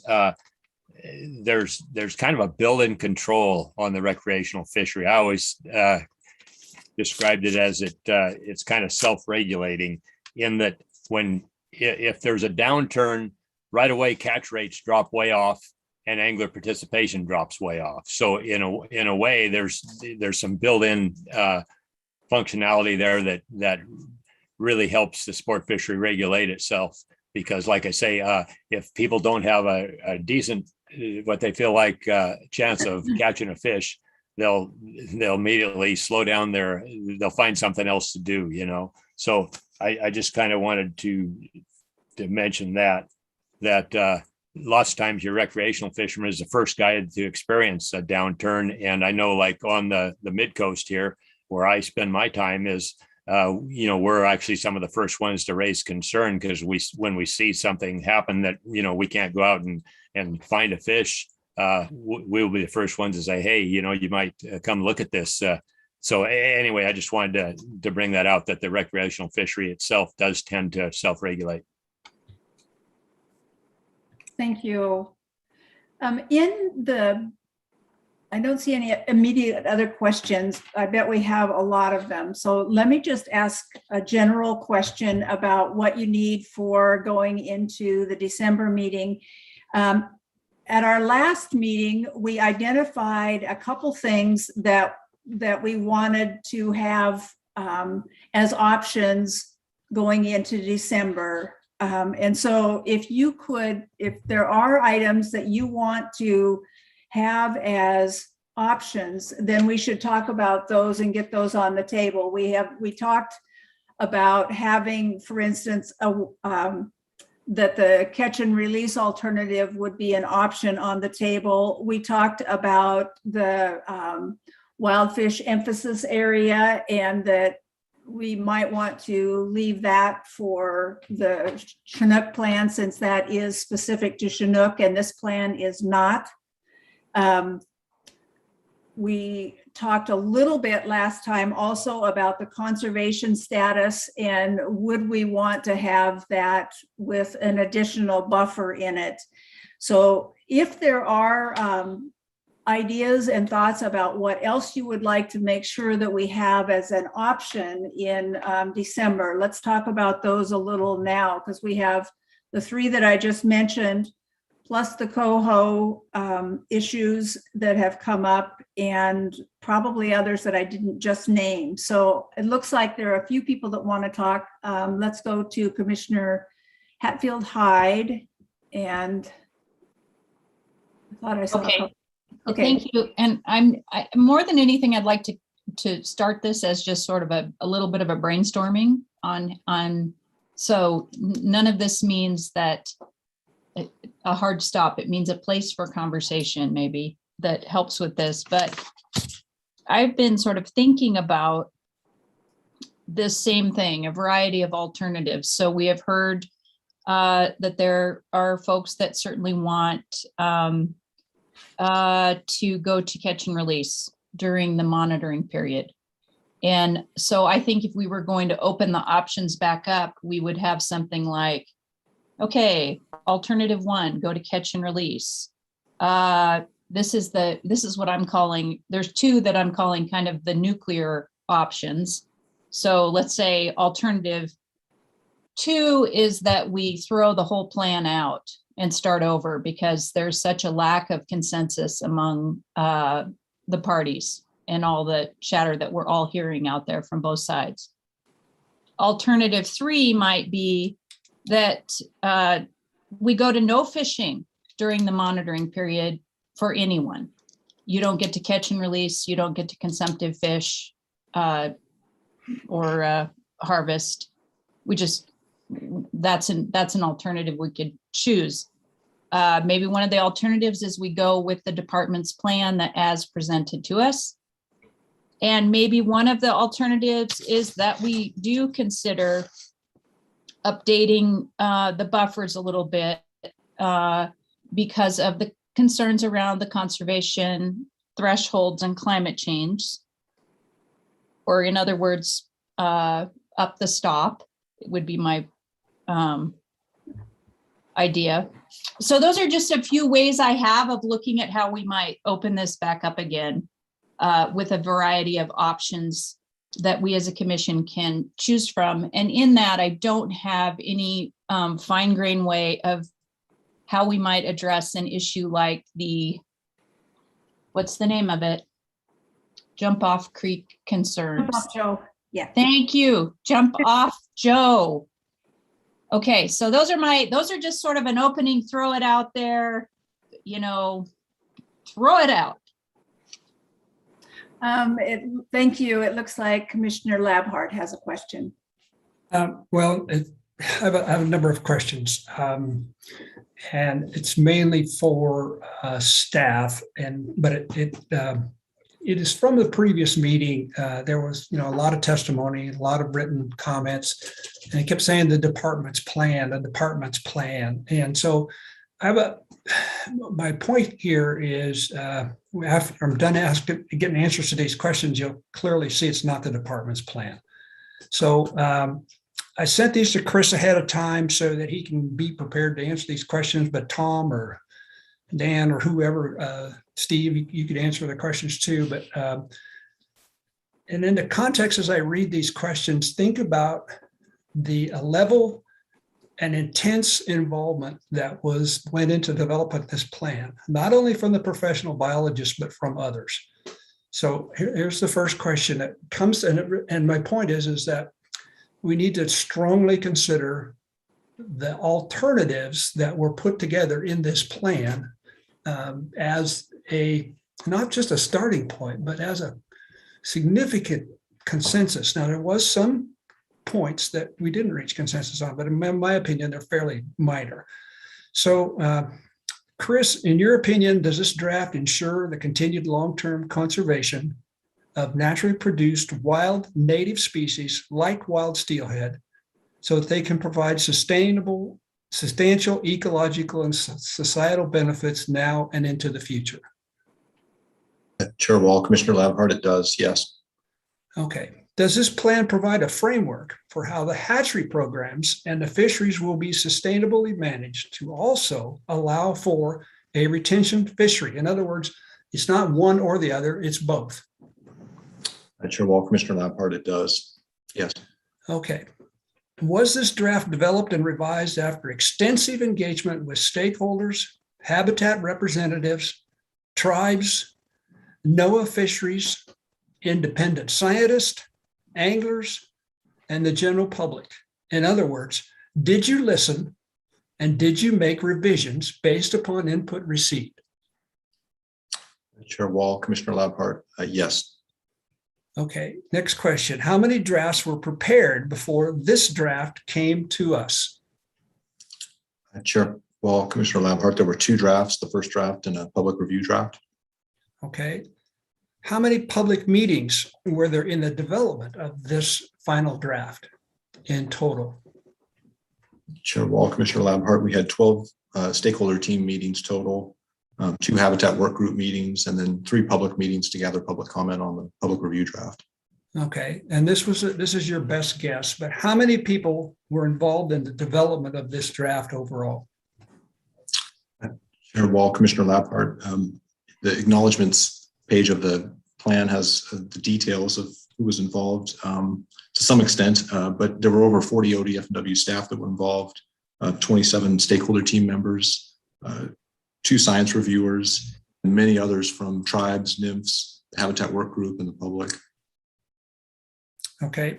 Did the two stratum stakeholder mediums, the Rogue and the South Coast, that were consisted of those members that you just mentioned, 14 to 16, from the interest group representatives who live, work, and recreate within the respective stratum, include interest groups represented on these teams, include watershed councils, conservation organizations, fishing guides, angler groups, fishing industry association, local government, federal land management agencies, and the public at large. Chair Wall, Commissioner Labhart, yes, it did. Yes, they did. Okay. Did the stakeholder teams achieve consensus on most, but not all, of the actions in the draft RSP? Chair Wall, Commissioner Labhart, yes, they did. Okay. I understand the department also formed a habitat work group to provide initial feedback on the habitat components and strategies for the RSP. Did those members include stakeholder team members, watershed council members, local and state government agencies, conservation groups, industry association, and land managers? Chair Wall, Commissioner Labhart, yes. Okay. Did the department, prior to development of the first draft RSP, consult with NOAA Fisheries, especially given that coho in this area are listed under the Federal Endangered Species Act? And then the second part of that question, did you accept and include their comments in the development of this draft? Chair Wall, Commissioner Labhart, we did consult with NOAA early in the planning process before development of the first draft. Through extensive discussion with them, we developed in response to the significant discussion we had with them, we developed the text we have in the draft that describes where we're at with coho recovery and how the plan differs from the federal recovery plan and how we want to work together with NOAA moving forward on coho recovery. Okay. And the input of tribes is especially important to me. So which tribes did the department reach out to for informal feedback prior to and following the development of this draft? Chair Wall, Commissioner Labhart, we reached out and worked with staff from Confederated Tribes of Grand Ronde, Confederated Tribes of Siletz Indians, the Coquille Indian Tribe, and the Cow Creek Band of Umpqua Tribe of Indians. Okay. How many independent science reviews occurred in the development of this draft? Chair Wall, Commissioner Labhart, we had 2 independent science reviewers who provided a review of the draft. Did you include their input in the development? Chair Wall, Commissioner Labhart, their input was resulted in significant edits to the plan and revisions and improvements in the plan. Okay. How many public open house meetings were held in the development of these drafts, and where were they held? Chair Wall, Commissioner Labhart, the public meetings included stakeholder meetings that were, the first set of stakeholder meetings were held in in Gold Beach and Central Point, and those were open to the public. The remainder of those meetings were virtual meetings that were again open to the public. And then we had the 3 public meetings after the release of the public review draft that were held in Gold Beach, Grants Pass, and then again virtually to ensure folks had a chance to weigh in at those meetings. Okay. Did the department conduct a statistically valid survey of South Coast anglers to ascertain their opinion? And if so, was there general conclusion regarding the support for a balanced plan? Chair Wall, Commissioner Labhart, we did conduct a statistically valid survey of anglers in the South Coast area, and the results, I think, are consistent with how you've categorized it here, that there's a desire for both conservation and retaining opportunity that's been historically available in these watersheds. Okay. And in your opinion, other staff members and the opinion of your local biologists in the South Coast, as well as the 2 independent scientific reviews, the statistically valid survey of anglers, and the input received from our tribal partners, and for what you have heard and read from all the interest groups, is there a biological or scientific reason or rationale to require that all steelhead in the South Coast stratum be caught and released? Wall, Commissioner Labhart, kind of building on what we talked about earlier in this meeting and what Steve's comments, that as district fish biologists, we feel like the status assessment that we conducted is sound and provides a solid basis for managing these fish into the future, and that we haven't seen, we don't have any data or indications that there is a conservation concern associated with limited harvest opportunity in the South Coast Basin, and that these populations can sustain a very, some level of conservative harvest. And now and into the future, given that the future is, we can't predict the future, of course, but have you taken into account potential climate change issues? Have you taken these into account in development of this draft? I think you answered this question earlier, but in your opinion. Chair Wall, Commissioner Labhart, I do feel like the plan has taken a very cautious approach, thinking long-term about the future, and that the additional controls that we've introduced in the winter steelhead angling framework and other pieces of the plan that apply to other species are going to put us in a good position to respond to changes that we expect to come with climate change, and that are informed by realistic and species-specific kind of threats that we see coming down the road from climate change. Which are going to vary a lot between species and across this planning area. And so the plan is crafted with that in mind, that we need to be cautious and careful moving forward, but that there's different opportunities and different risks for different species. Okay, and so that's the end of my question. So given all that, the rubber meets the road with us. We have to make the final decisions. We have to evaluate the input we've received from interest groups, public comments, letters that we've received, the draft plan. I think I mentioned to you this before, but I actually attended some of the stakeholder meetings so I could get a good perspective on this thing. And I fully acknowledge and realize that we don't carte blanche approve something that the department puts for us. We have to look at it critically, if you've seen some of the questions that came out so far. But I believe pretty strongly that that's the reason we put together work groups and scientific reviews and statistically valid surveys, in order to give us a really good framework and background in order to base our decisions on. And so I just don't want that to go by the wayside of, well, I think we ought to do this because we heard all this, or I think we ought to do something else because I heard all this. If we, and I'm sure the commissioners will agree with me on this, we don't discount or not listen to the drafts that come up, all the work group meetings, the hours and hours that people put into their valuable volunteer time to give input to the department or to make comments on things, because that is extremely important, in my opinion, on development of this stuff. And we need to take that into account as we develop these alternatives, and be really careful that we don't say, well, thanks for the input, but we're going to go this direction. There's got to be a rational, biological, scientific reason for why we do this, not a social, political reason why we do stuff. And I'm sure commissioners would agree with that. But so that's my rant, if you will. Like Commissioner Hatfield had her rant. So that's my rant, is that we have to take into account all of these interest groups, whether it be the conservation community or the recreation community or the scientific community or the general public who just cares about this resource. That is extremely important as we develop these alternatives. Thanks for allowing me to comment. Thank you, Vice Chair Woolley.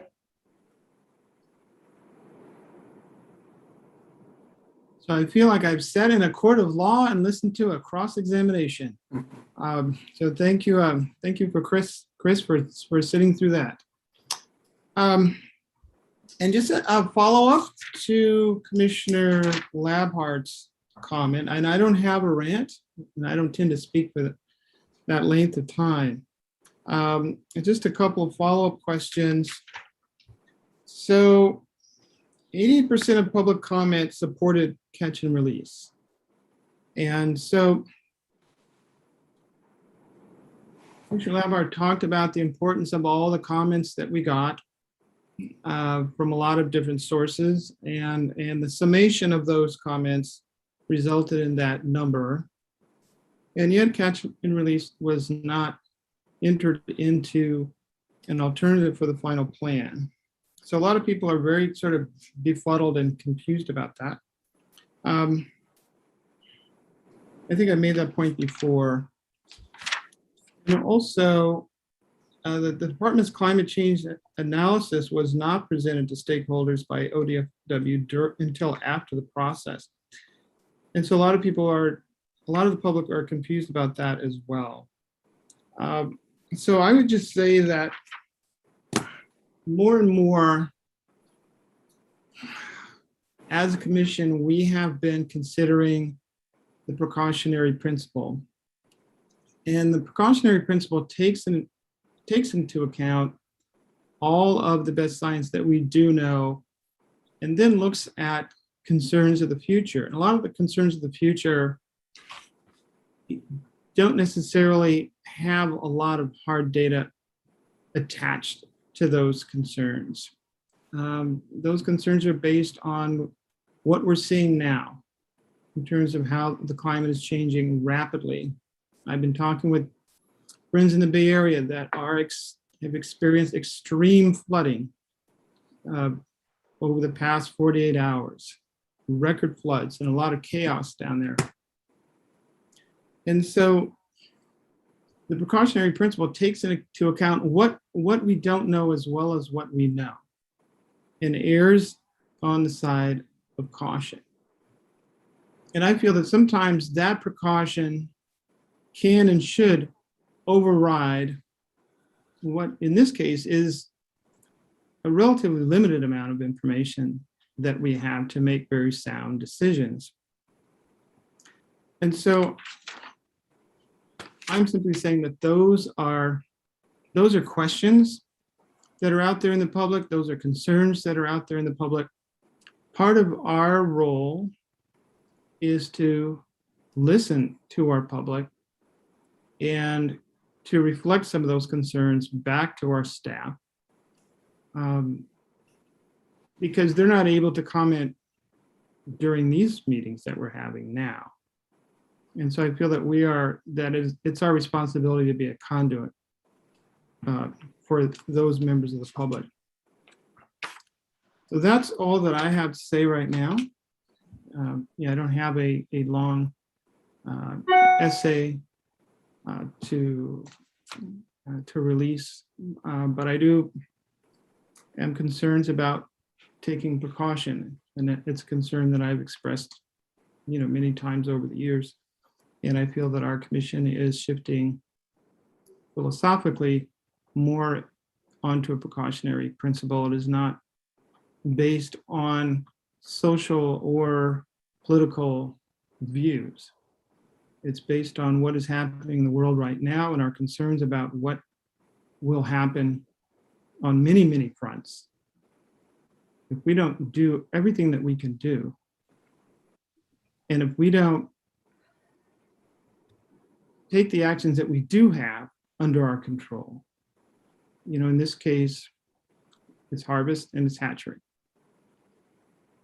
And we have a responsibility to do what we can to mitigate these changes that are occurring now and will become more severe in the future. Thank you. Thank you, Vice Chair. We have Commissioner Spellbrink and Commissioner Zarnowitz. And then I would also like to add a few comments, and then we're going to go, well, let's do those first. So Commissioner Spellbrink, Commissioner Zarnowitz, and then I'll take a turn. Okay, thanks, Chair Wall. I just wondered, I talked to Sean not too long before the meeting here because I had done some homework on, basically there's a document that all our conservation plans need to follow, and that's this native fish conservation plan. And when I pulled that up, I saw some things that had a list of goals first, and then it had conservation plan elements. And maybe Sean or somebody there, did anyone get a chance to pull that up? I was awful short notice, and I didn't know if they'd be able to get a copy of that on the screen? Chair Walt, Commissioner Spellbrink, I think you were interested in seeing the website that has our native fish conservation. Yes. Okay, I'll pull it up. Just give me one moment here, please. And I guess I'll go on while you're trying to do that. I reached out to actually as a retired individual, Fish and Wildlife. He was administrative level, and he was one of the authors of this native fish conservation plan.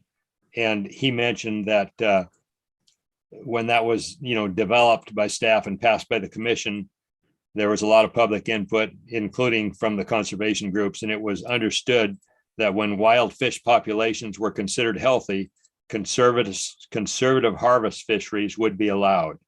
And then so that got me interested in pulling it up here where, okay, now you're looking at it, where it talks about the policy identifies 3 goals. It talks about prevent the serious depletion of native fish.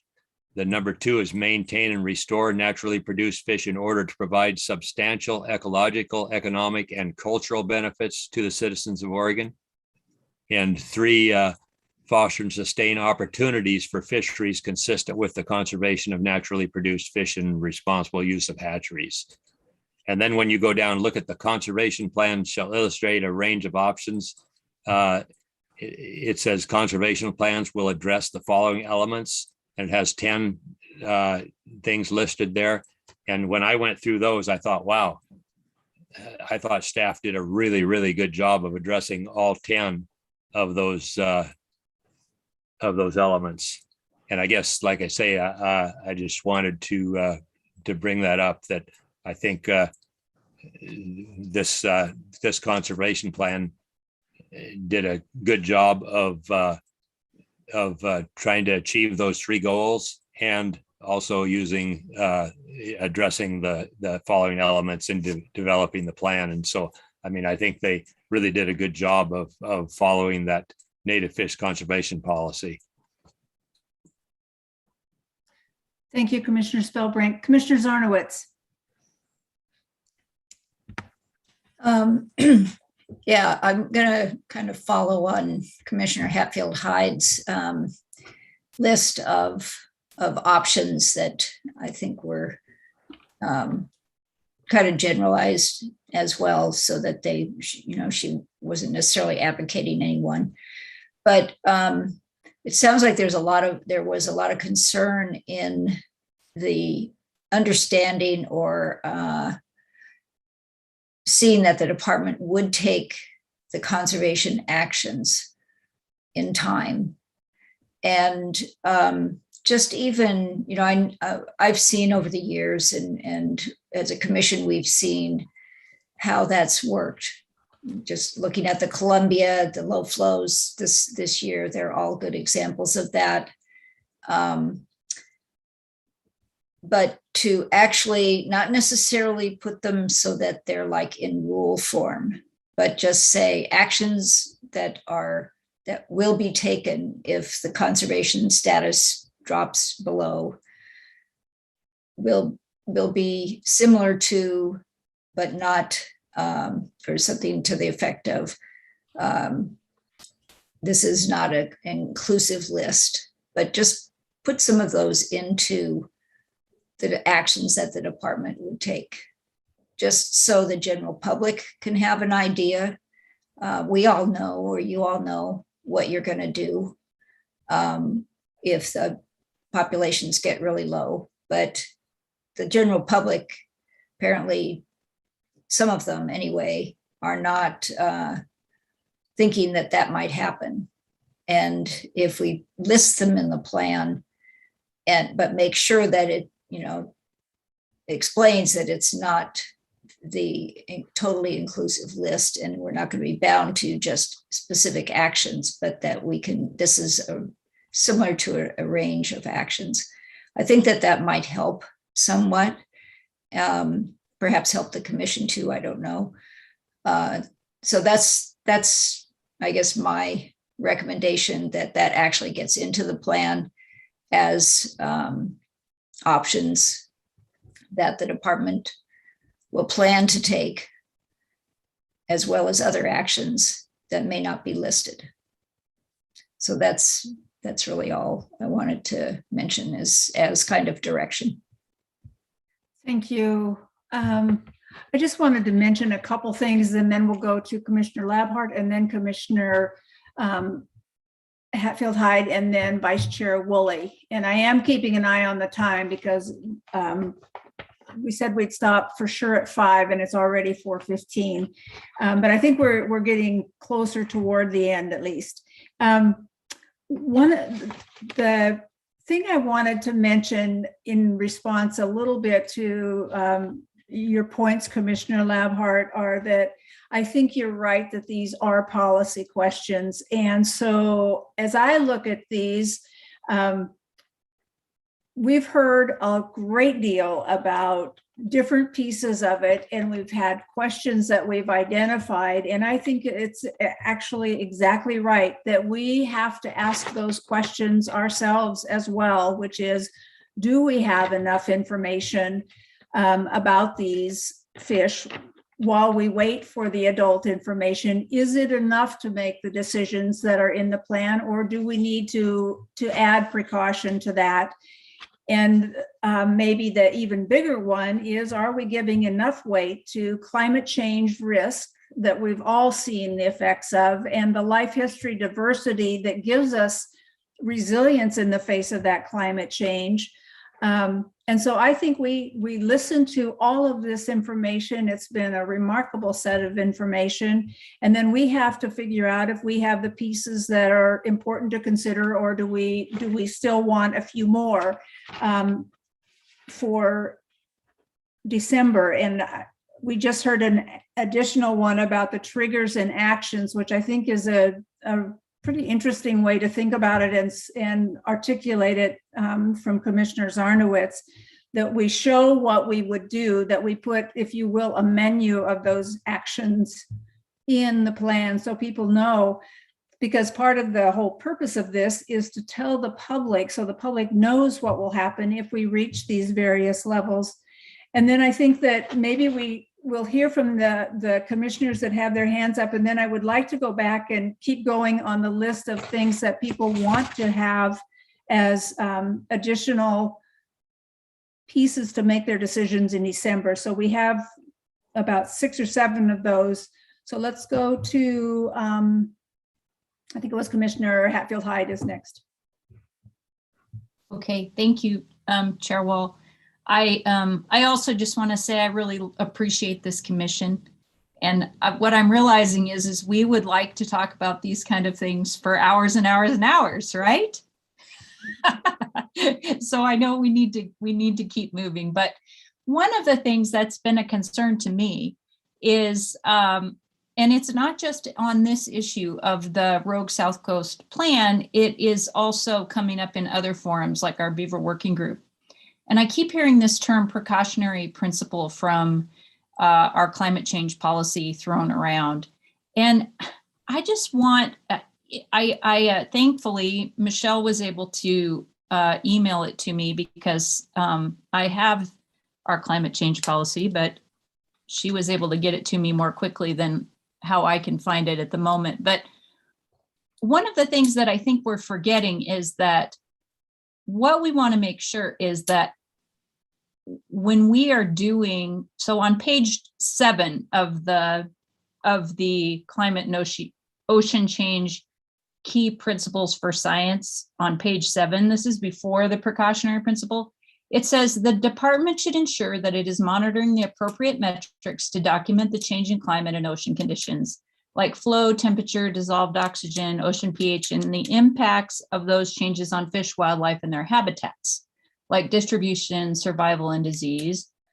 The department should use appropriate analytical approaches to determine how species, biological communities, and habitats may respond to the changes in climate and ocean conditions on a time horizon that is relevant to a species' life history. The department should conduct ongoing research to reduce key uncertainties related to the response of fish, wildlife, or their habitats to climate and ocean change. So in my opinion, when we get these concerns about the precautionary principle and we talk about climate change and we talk about the Rogue South Coast Plan. What we want to make sure is that all of that is considered in our plan right now, right? I mean, that is being precautionary, right? So, I mean, I think that's the question that I have for Dr. Lorian. I think, you know, the stakeholders are confused a little bit, I think, or I'm confused, or we're all confused, feeling like that maybe this plan, this climate change plan, wasn't shared with them early in the process. But I don't think that necessarily means that the department, when they do their analysis, was not considering all of these things. And so I sure hope they are. And that, I guess, is a question as well. Are these things considered? We don't want to be random precautionary. We want to be planned precautionary because we write it into our plan, right? I think. Anyway, I'll stop, and maybe I am like ranting away here. So fun. Was there a question that you would like to have answered there? Yes, I want whoever feels, maybe it's Tom Stahl. I don't know which one of you guys want to answer this, but you know, let's help clarify what our climate change policy is all about. And I think people in the public are getting confused. It needs to be incorporated into every plan we have. So are we incorporating this climate policy that we adopted into our plan with some of those things that I just got done reading, which are the things that lead you to be precautionary, right? It is being precautionary to follow those things. Did we do that in this plan? If we didn't, then we better. Chair Wall, Commissioner Hatfield-Hyde, I will try to answer that question. We do feel that climate change has been incorporated into this plan through and through in all of the different management categories and an extensive analysis. That is a whole chapter in the plan, and it follows through. Maybe some of the confusion around with stakeholders was that we had not completed that analysis, 100% completed it before we started the stakeholder process. But at the very beginning of that stakeholder process, the very first meeting, we outlined for them that things aren't looking great in the future for certain parts of the planning area. So we were thinking that everybody, and maybe everybody didn't, would have that climate change risk in their mind as we were developing the strategies and actions that we did talk about. We as the department certainly had those results and that understanding of the risk associated with climate change as we were bringing forth strategies and actions to the stakeholders. Then once we had it finished and developed, all of the stakeholders, we presented that to the Habitat Work Group. All of the stakeholders were invited to be part of that work group and were able to see the analysis, and it is in the drafts plans that everybody has seen. So I guess to answer your question at a fairly high level, we do feel like the plan does take into account climate change, meet the spirit of the new climate and ocean change policy that you approved last year, and is precautionary in the sense that we've developed metrics and controls on the things that we have direct control over, the fisheries and the hatcheries, that will certainly tighten things up if climate change impacts are seen on the ground. Okay, thank you. Commissioner Labhart. Thank you, Chair Wall.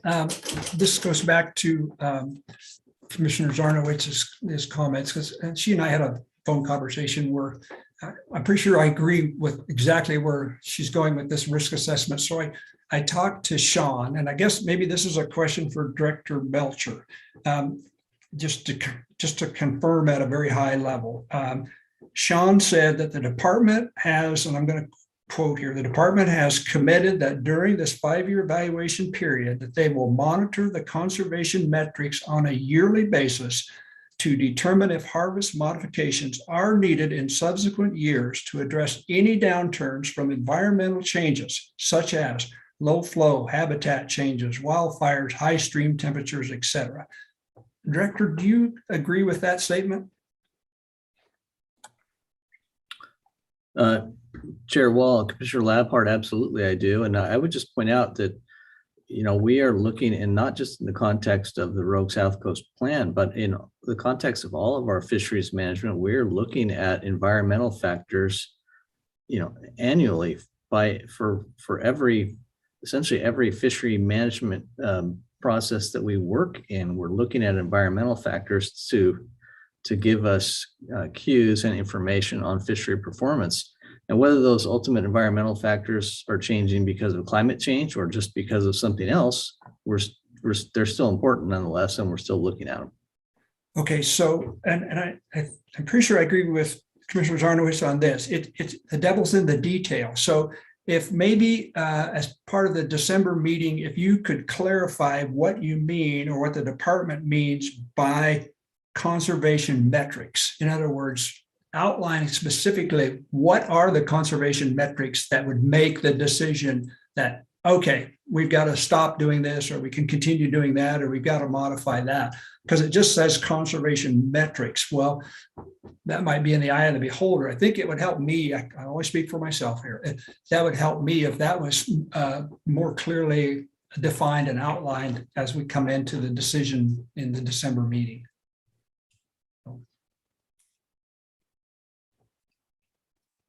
Is that a yes, no, maybe? Yeah, roger Okay. that. Got it. Okay, thank you.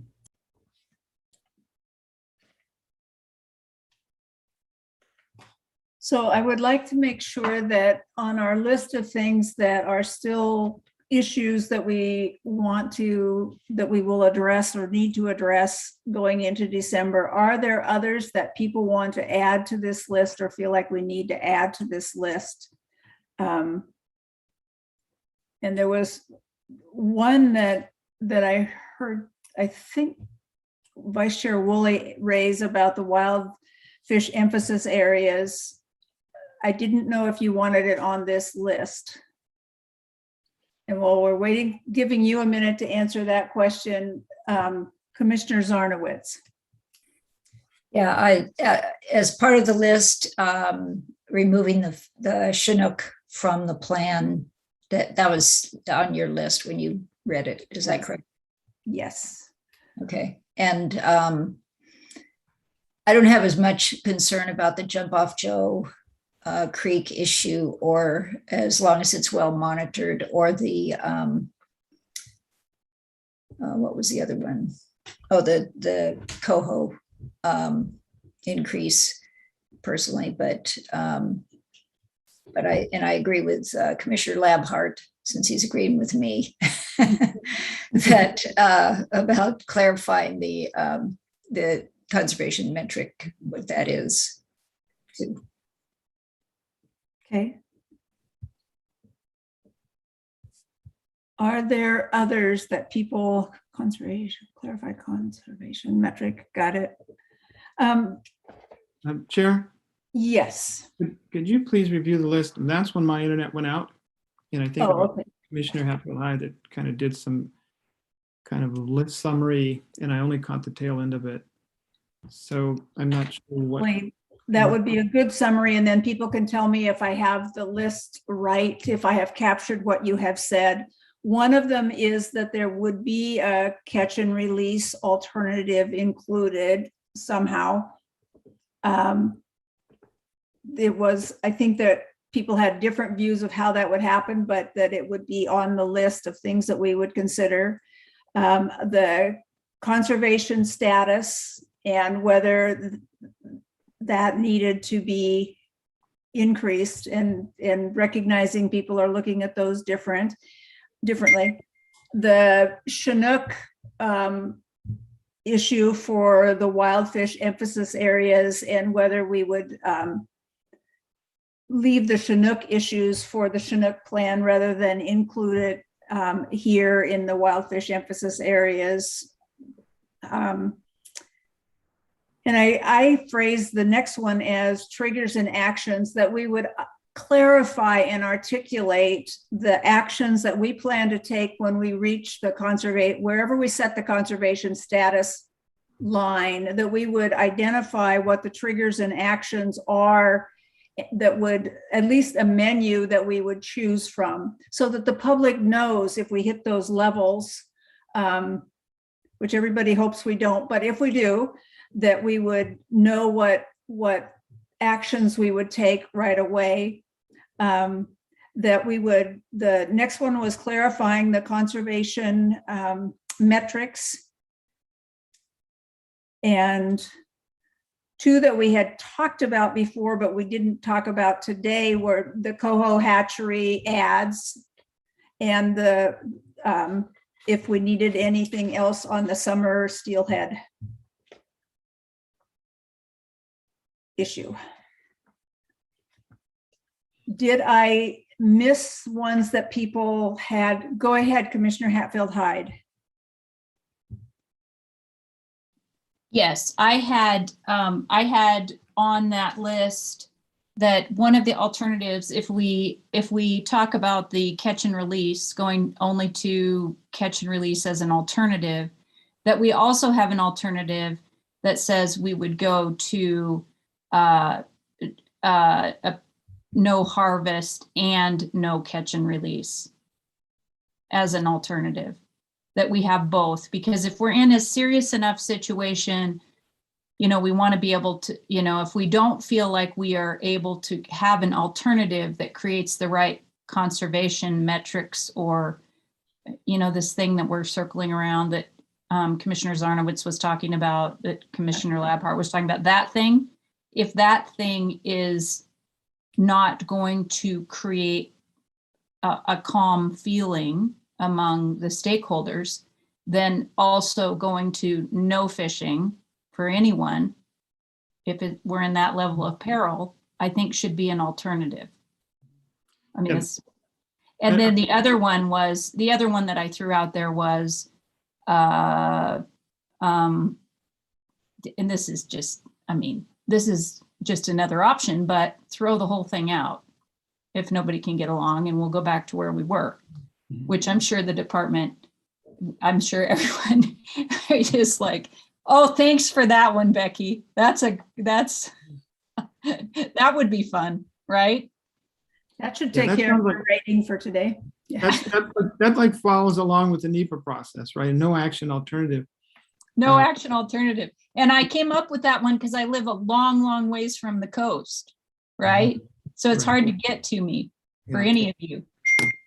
And I agree. Thank you for adding that, Commissioner Hatfield-Hyde, of just the no fishing, the no harvest, because a lot of people are concerned, a lot of stakeholders are concerned about harvest or a catch and release mortality, you know, and some entities downplay it and some feel it's concerned. And, you know, when we have the buffer that we have and catch and release mortality doesn't seem to be factored in, I think the no harvest alternative is something also to consider. So thank you for bringing that up. Okay. Gives us a broad, I think it gives us a broad suite of choices to kind of work with, so that when we get to that meeting, I mean, I actually talked to Kurt about this last week, basically just saying, is this always just messy as we as commissioners try to get this together on the fly? You know, how do we do that? And he kind of reassured me that, yeah, it's a little messy and awkward, but I would like it if we had alternatives so that it works better for us when we need to actually make a motion on something. And that'll be about a 12-hour meeting, is that right? No, just kidding. Hopefully. Just kidding. No. We're going to try to arrange it so it is not a 12-hour meeting. And I think you're right, Commissioner Hatfield-Hyde, that these things are by nature messy, because if for no other reason than they are so interconnected, and that people are deeply interested, deeply connected with them. Commissioners, I think we have covered a lot of ground. We have used up the time that we had. We do have the drop dead time of 5 if you want to keep going, if there are additional questions that you would like to discuss now, or we can, or if Director Meltzer, you wanted to say anything, or we can stop there and start getting ready for the December meeting. I, for one, have found this one very useful to help frame these issues. So are there any other questions, commissioners, or comments that you wanted to make, or Director Meltzer, are there any that you wanted to make? Well, thanks, Chair Wall, and I really appreciate you all taking the time today. And I truly believe this was a better opportunity for constructive discussion than having to try and tack it on to what had already been a very long day. And so I know it meant you all had to put something on your schedule on another day for us, but I think it was a good use of our time. I did want to just, and I don't want to prolong this meeting any longer than is absolutely necessary, but I did want to check in with staff, Sean in particular, who's been leading this for the division. And I know I think he's in the other room, so he may have to be moved over, but just to make sure that he has a clear understanding of the direction that you have all given. And I had one other related question, and the most recent discussion looks like we're going down a pathway of having several alternatives as it relates to harvest. One is essentially a no impact alternative, which is no fishing during the winter steelhead timeframe.